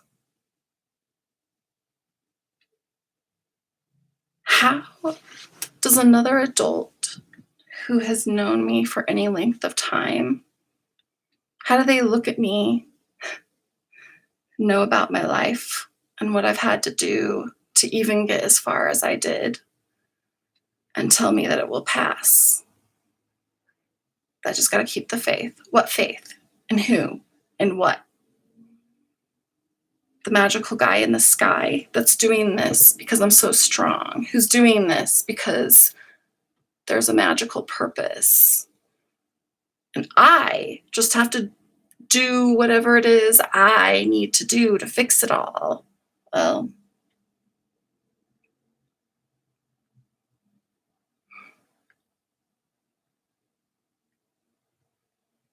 I've been a victim my whole life, even when I thought I wasn't. I've turned a blind eye. I've let things slide. I've done so many things because I thought I had to. I laid and talked to my rapist as he raped me. And now he works with troubled youth.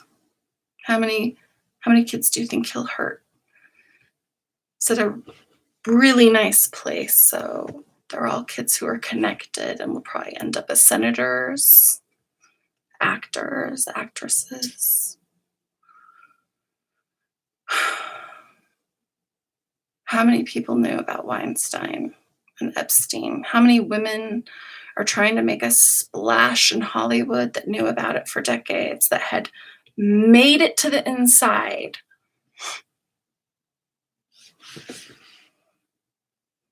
But they either still couldn't do anything, so they really are secondhand citizens to the famous men, or they just didn't do anything. And everybody's okay if you say, I had to do shit to get to the top. What the fuck is the top?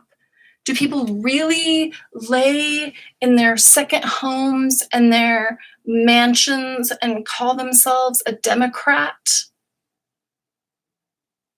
a feminist, a social warrior?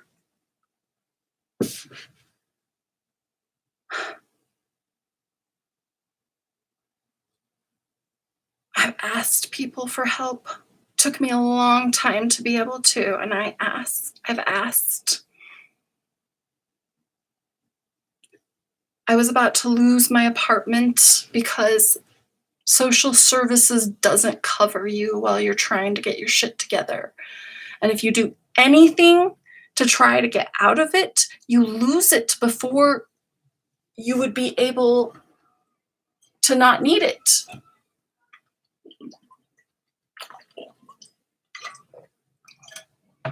And people walk around acting like words mean one thing. They don't. God. They don't mean anything except for the meaning that we give them. And the way that I interpret that is probably not even close to the way anyone else would. I don't know how to go viral.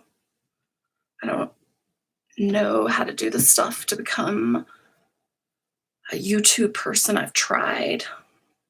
And somehow everyone that knows me thinks it's because I want to be famous. I don't. God, I don't. I would become instantaneously unpopular. I trigger everyone for breathing. No one wants to know how I've come to my conclusions. No one wants to know the wisdom that an abuse survivor brings to the table.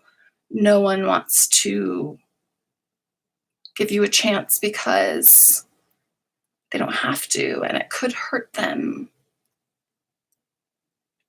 You have to have money and investors to find investors. You have to be established with. I've had loan officers tell me, you had to already start and do it and have money. And I'm like, isn't the point that if I'm willing to work, if I'm willing to roll up my sleeves and work, that I can make it? It's a lie. It's not true. And I don't think it ever really has, except for in the space where laws didn't stop good people and they were able to. That time is gone. And still, those people had help. They had connections, they had health. Most of them were men, and probably almost none of them were raped. Maybe they were. Maybe that's how it started.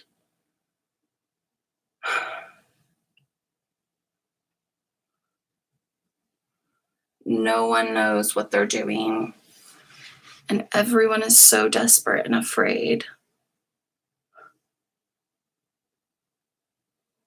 that they just kind of run around hurting each other and trying to make sure they end up on the top of the heap.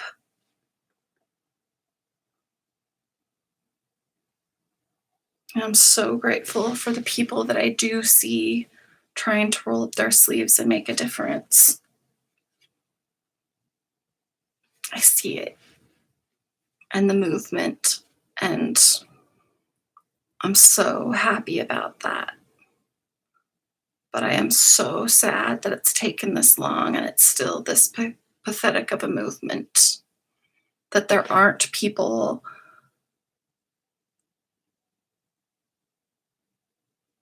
falling from their thrones one by one because of all the people that say they're so good.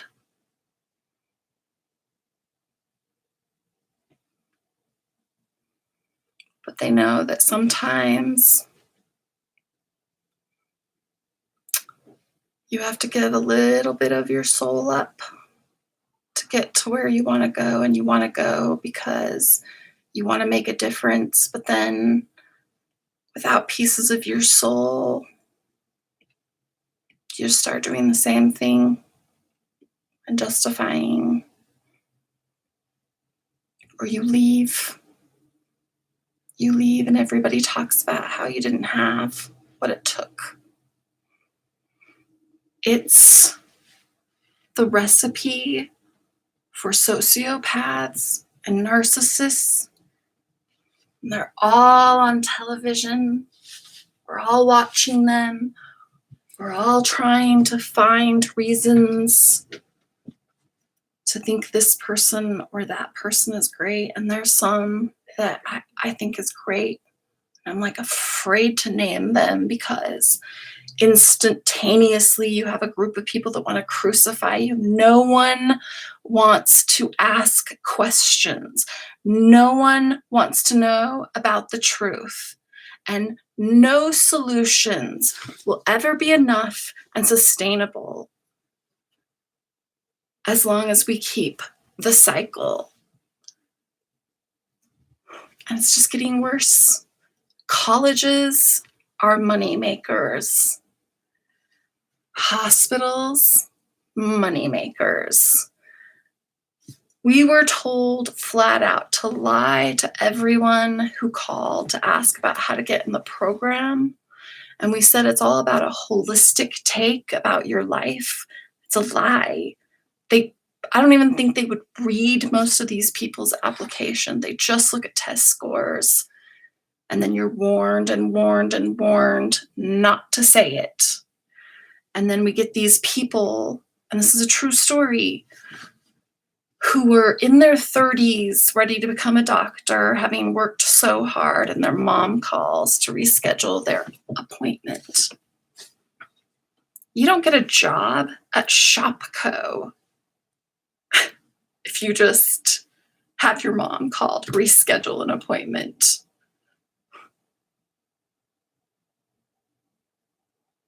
But you can become a doctor like that, never having worked any job, never having been neck to neck with someone who's had to work 2 jobs, be a single mom, and go to school and hope that her life will get better. It's stupid. There's no other word for it. It's the stupidest thing that I've ever seen or heard. All of it. It's so stupid.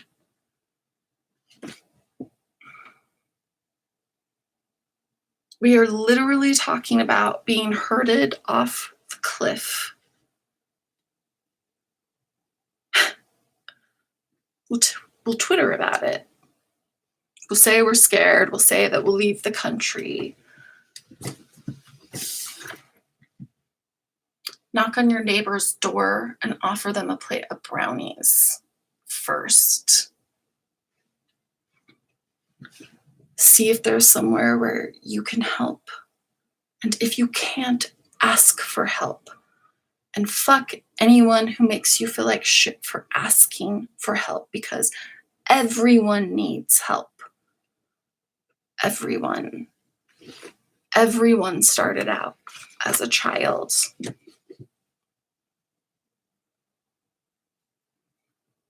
And they didn't make the choices. Everyone has told me that sucks, but you gotta take responsibility at some point. I have to take responsibility for myself, for the world, for my daughter, for my parents, and keep myself alive and be told that I'm a coward if I end my life, and worry that I'll die mysteriously like my aunt did once she finally got happy, and that someone will leave a suicide note, because the blood and the sweat and the tears and my desire to help children, apparently it holds no weight, and I have no rights, and people can crash into my car going the wrong way. They can hit me. They can know about crimes. They can do nothing. The police just tell you there's nothing they can do about crimes. And then they shoot children and Black men, poor men, and women. They rape women. They rape victims. These big, strong, manly men sit with you and look you in the eye and say, I'm sorry that happened to you. Where's the proof? You seem a little crazy. I'm gonna stand over you. I'm gonna lean over you. I'm gonna tower over you. I'm gonna be upset if you tower over me. I'm gonna pretend like I'm a good man that cares about his community. But I'm gonna make 9 high school girls feel like they're criminals because they're reporting assault and abuse and threats.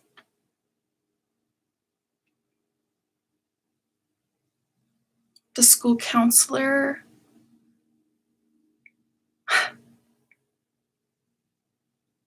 she should lose her license.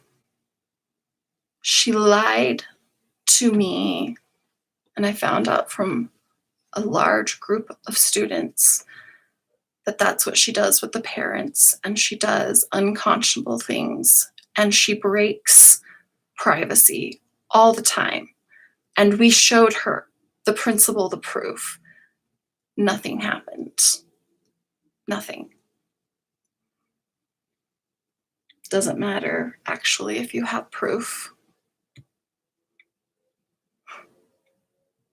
It doesn't matter if you work hard. It doesn't matter if you're a nice person. In fact, as far as I can tell, if those 2 things are true, you're pretty much screwed. You have to know how to give a blowjob and how to turn your humanity off if you're going to get anywhere. Or you were raised by parents who love you and have jobs and help you get to college and get a job and support you and don't want to destroy you. You just don't know, and I don't want you to have to know it the way I know it, but I wanna have a voice, and I wanna see adults actually care, actually show up for these children, for these kids, to pay for private firemen to help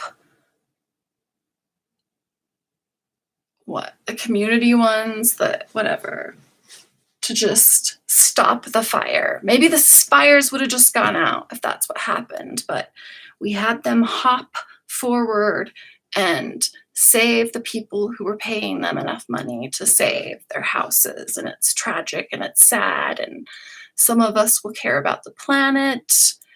Some of us will lobby for policies. But at the end of the day, unless we're raising our kids to understand what kindness is, that it is not a religious imperative, it's not about morality.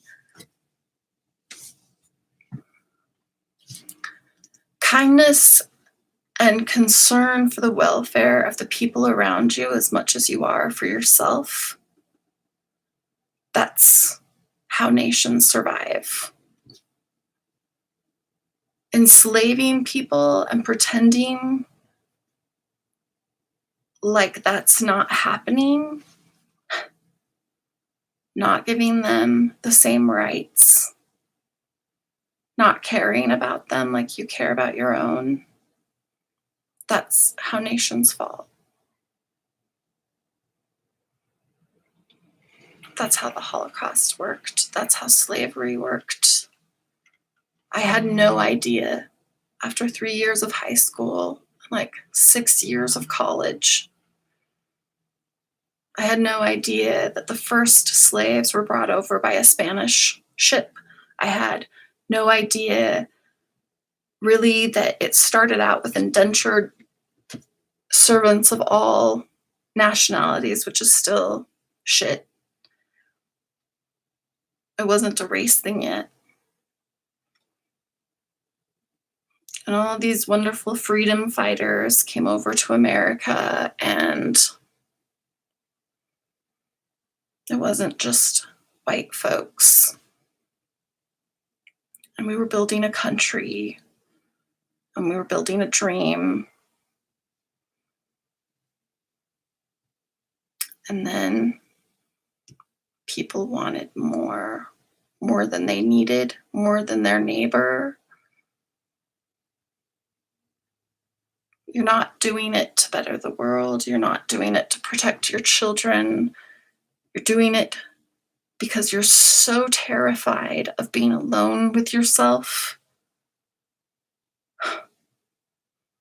that you wouldn't know reality if it hit you in the face. You wouldn't know how to help anyone unless you hit the wall and you feel what they felt. And then all of a sudden you have a stake in it.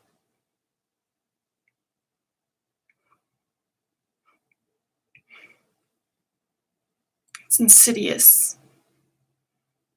And it's crazy making. And we need to ask why these kids are becoming shooters, why these politicians become spineless, soulless, hypocritical wastes on America's resources.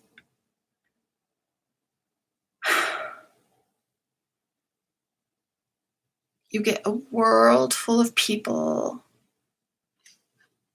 that just take it in stride, that when you ask each other how you are, you're not supposed to answer honestly.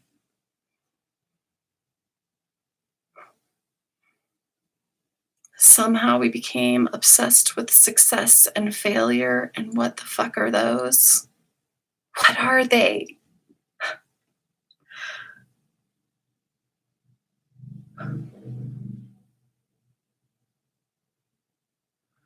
If there isn't respect for the rights of everyone, you will lose them. Your children will lose them. We're all going to lose them. History has shown us, the internet shows us, media shows us. Everyone's lying. Everyone has an agenda. No one's being taught about what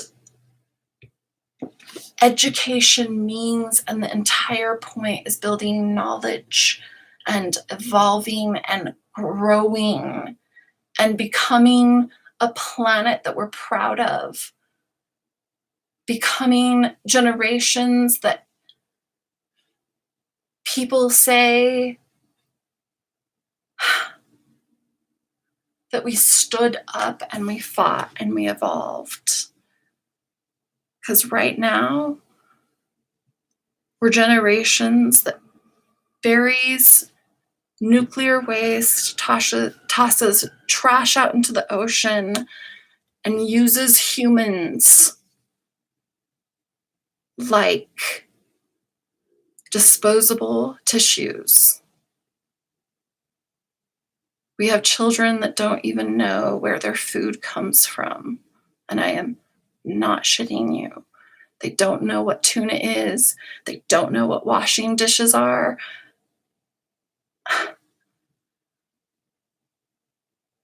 Most of them don't know how to clean. Most of them don't know how to write a paper. Most of them don't know how to read a book. And I apply for things. And I hope somewhere along the way I'll get a break.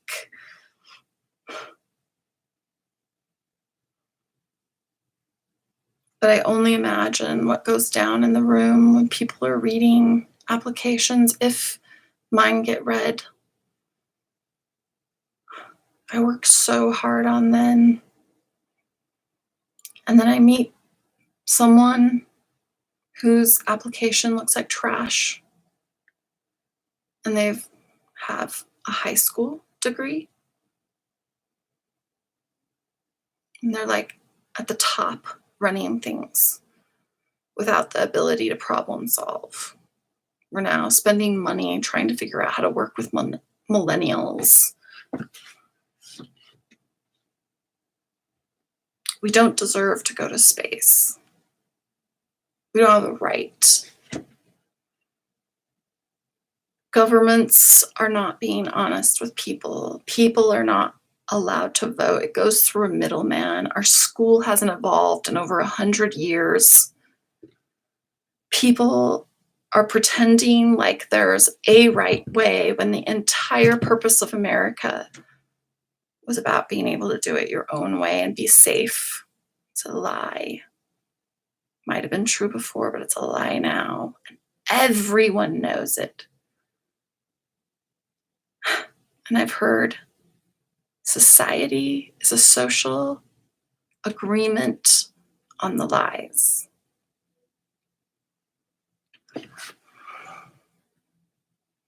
I'm not better than anyone. I tried. I tried to join in on the zombie march. But I keep breaking down and I keep freezing up, and I get more and more isolated, and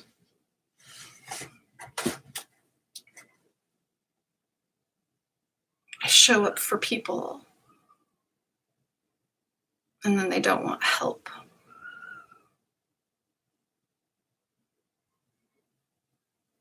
And I'm the crazy bad guy. And I have to put boards in my windows and against my door and get cameras, even though I know they've been hacked. I found out my boyfriend was part of it. My daughter left. My friends don't come and visit me, but they feel for me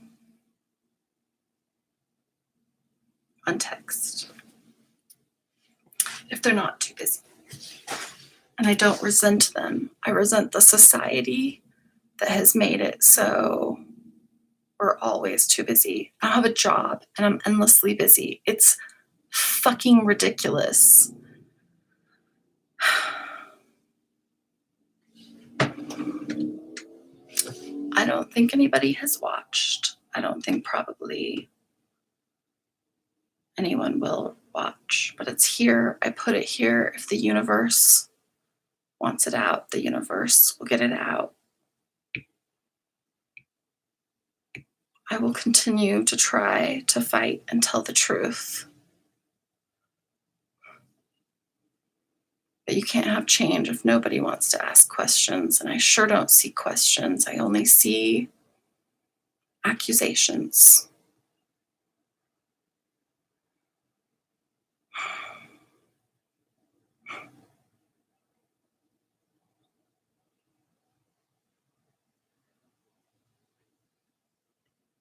Everyone knows there's something wrong. But there are these people in charge that we never know their names.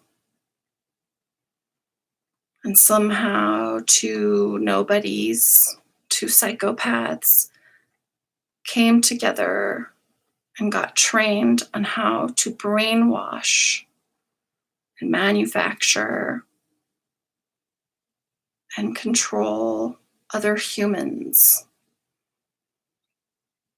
Weird shit happens, weird mail, weird bills, and all the laws that are supposed to protect me and my identity. And I called the police because my neighbor was doing meth and asked to be anonymous. They knocked on both our doors at the same time and asked who called. They sniffed in her house and walked away. I mean, she didn't have any paraphernalia out. No shit. I've had people tell me that I think I'm the smartest one in the room. And the weird thing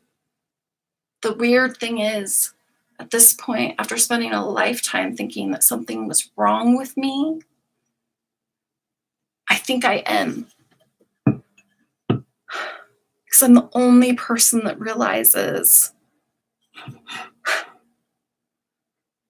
that I know nothing and nothing is really known. And it is insanity pretending like it is. Hawking said nothing can be proved. This esteemed, famed genius told us, but we still act like ignorant, selfish children that want cookies. They want your cookies, even if they have cookies.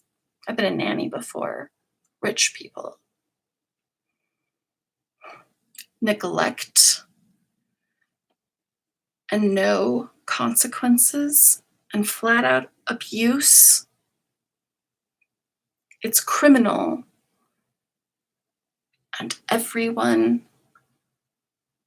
needs to step up and report it and try to stop it, or this is never getting better.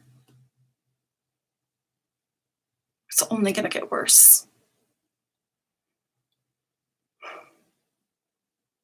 And everyone that had a privileged life, you will have been asking for it. Because you took the love and the privilege and the laws and the politics, and you made it about you and the morals that are important to you. And you want people to stop being dumb.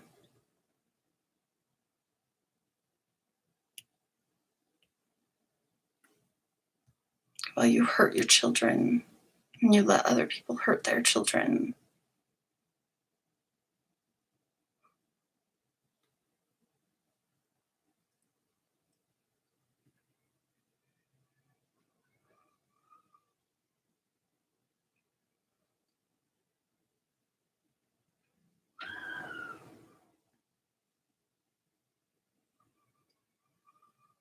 Maybe I am crazy. Maybe it is all of my fault. But I'm the only one willing to consider that I've ever met.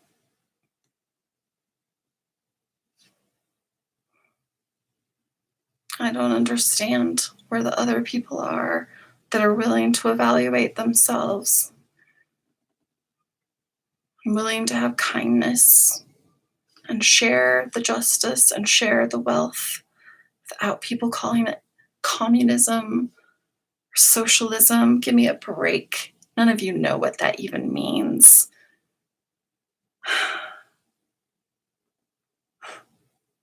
I've had professors teaching a subject who have never read original texts. That's not education, people. I can't find anything real in this world. Everything is pretend.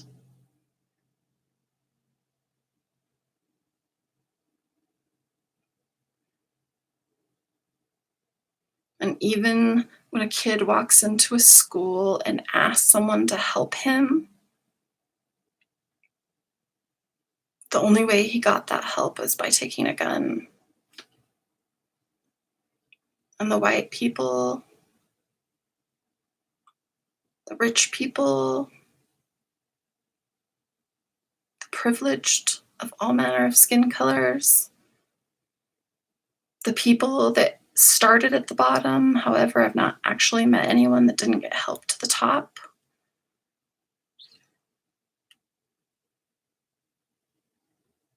All of their dreams and hopes to make a difference. They call the people that are trying to get people to notice.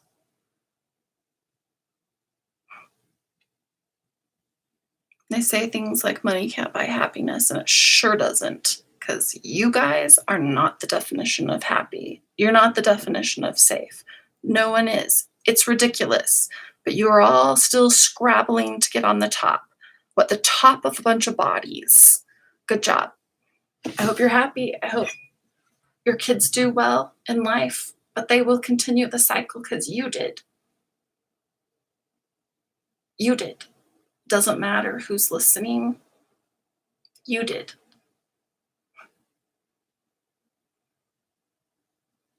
And I'm tired.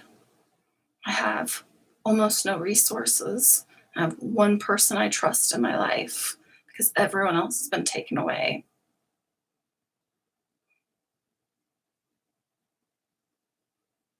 And I'm scared all the time. And I question my sanity all the time. And I wonder if these people are right all the time. But I can't deny the glaring evidence all over all the people I've talked to.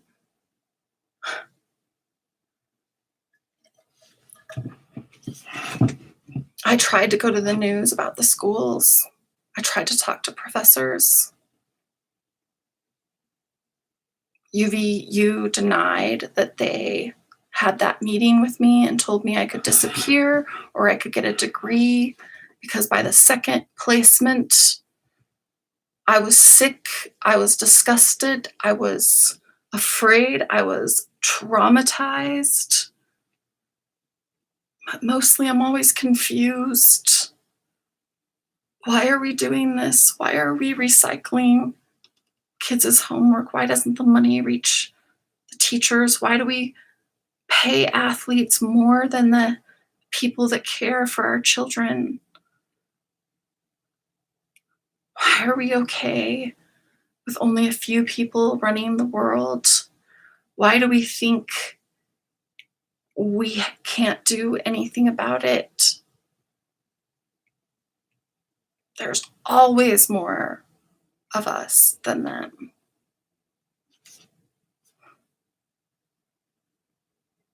But we don't want to rock the boat. We'll just watch immigrants die rather than let them up on shore because they'll ruin our society.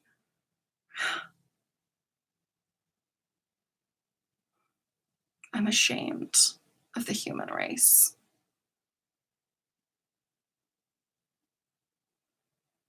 I get angry, but mostly I'm horrified and ashamed.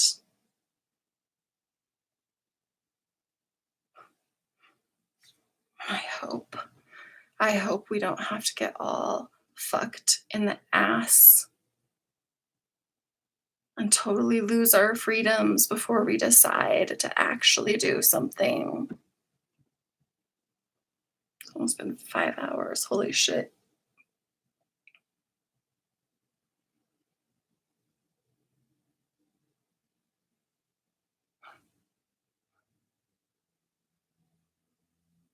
I could give you all the research, but you know what?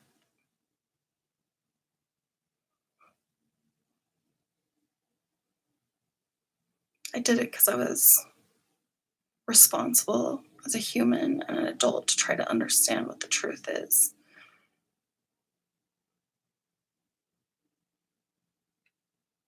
Maybe I'll try some more. Maybe I'll try to speak out. But I am tired and I hurt every minute of every day. And everyone wants to just curl up in a ball and survive.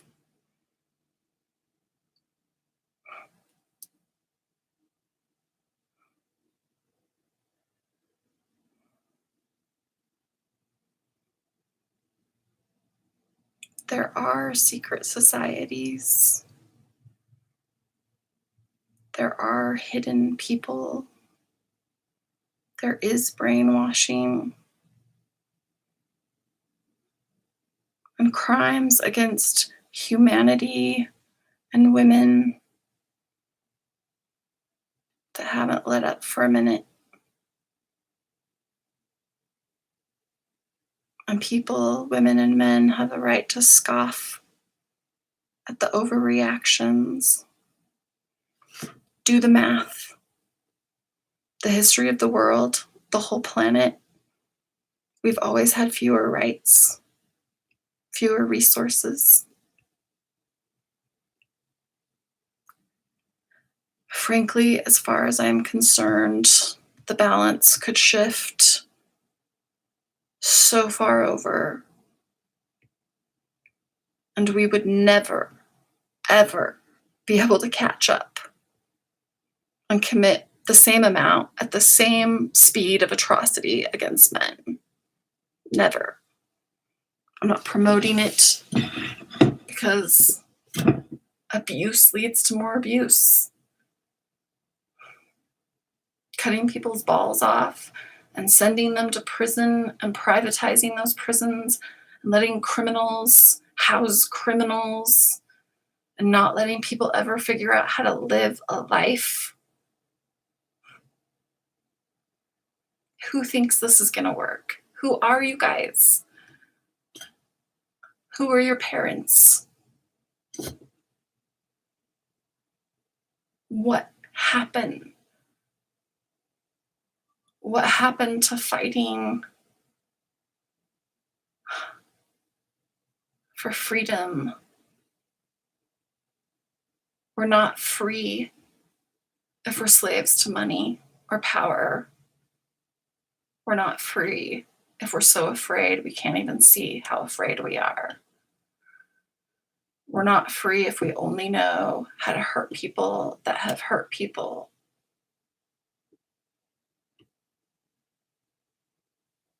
We are not free when our kids are killing themselves at a pretty accelerated rate.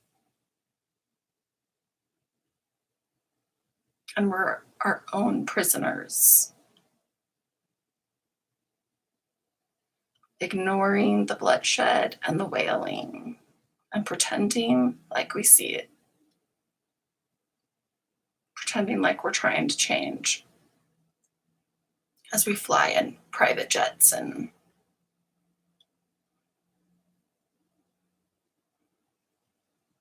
refuse to do what we need to do for the actual planet Earth. Instead, we're just going to go to space.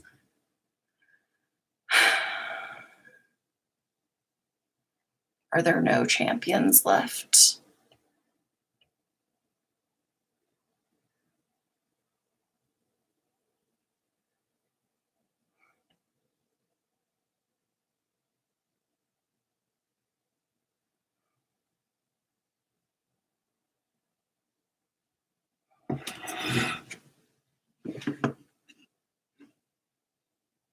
What I've said today is not enough. Will never be enough. But at least I said it. At least it's out there.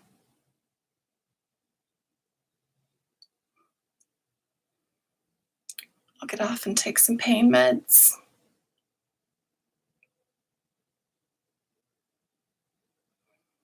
and eat whatever I have in my fridge. It's pretty empty.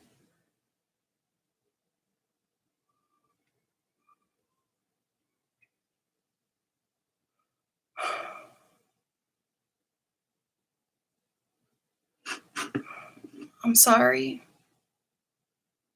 I'm sorry to all the children that grew up to be complicit or to grow up to be monsters because I know that you're suffering. I forgive all of it because I know we're suffering and that's why we do it. I know my mom suffered a lot. I know my dad suffered. I'm guessing my grandpa suffered to turn into such a self righteous asshole monster, pretending to be just this gloriously religious man.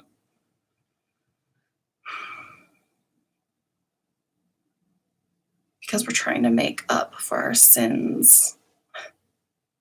There's no way to do that except for admitting the truth, accepting the truth, willing to take the fall for the truth. But no one wants to anymore.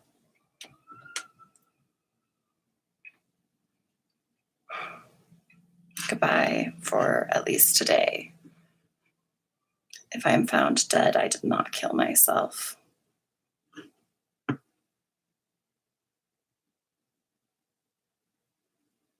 just trying to survive.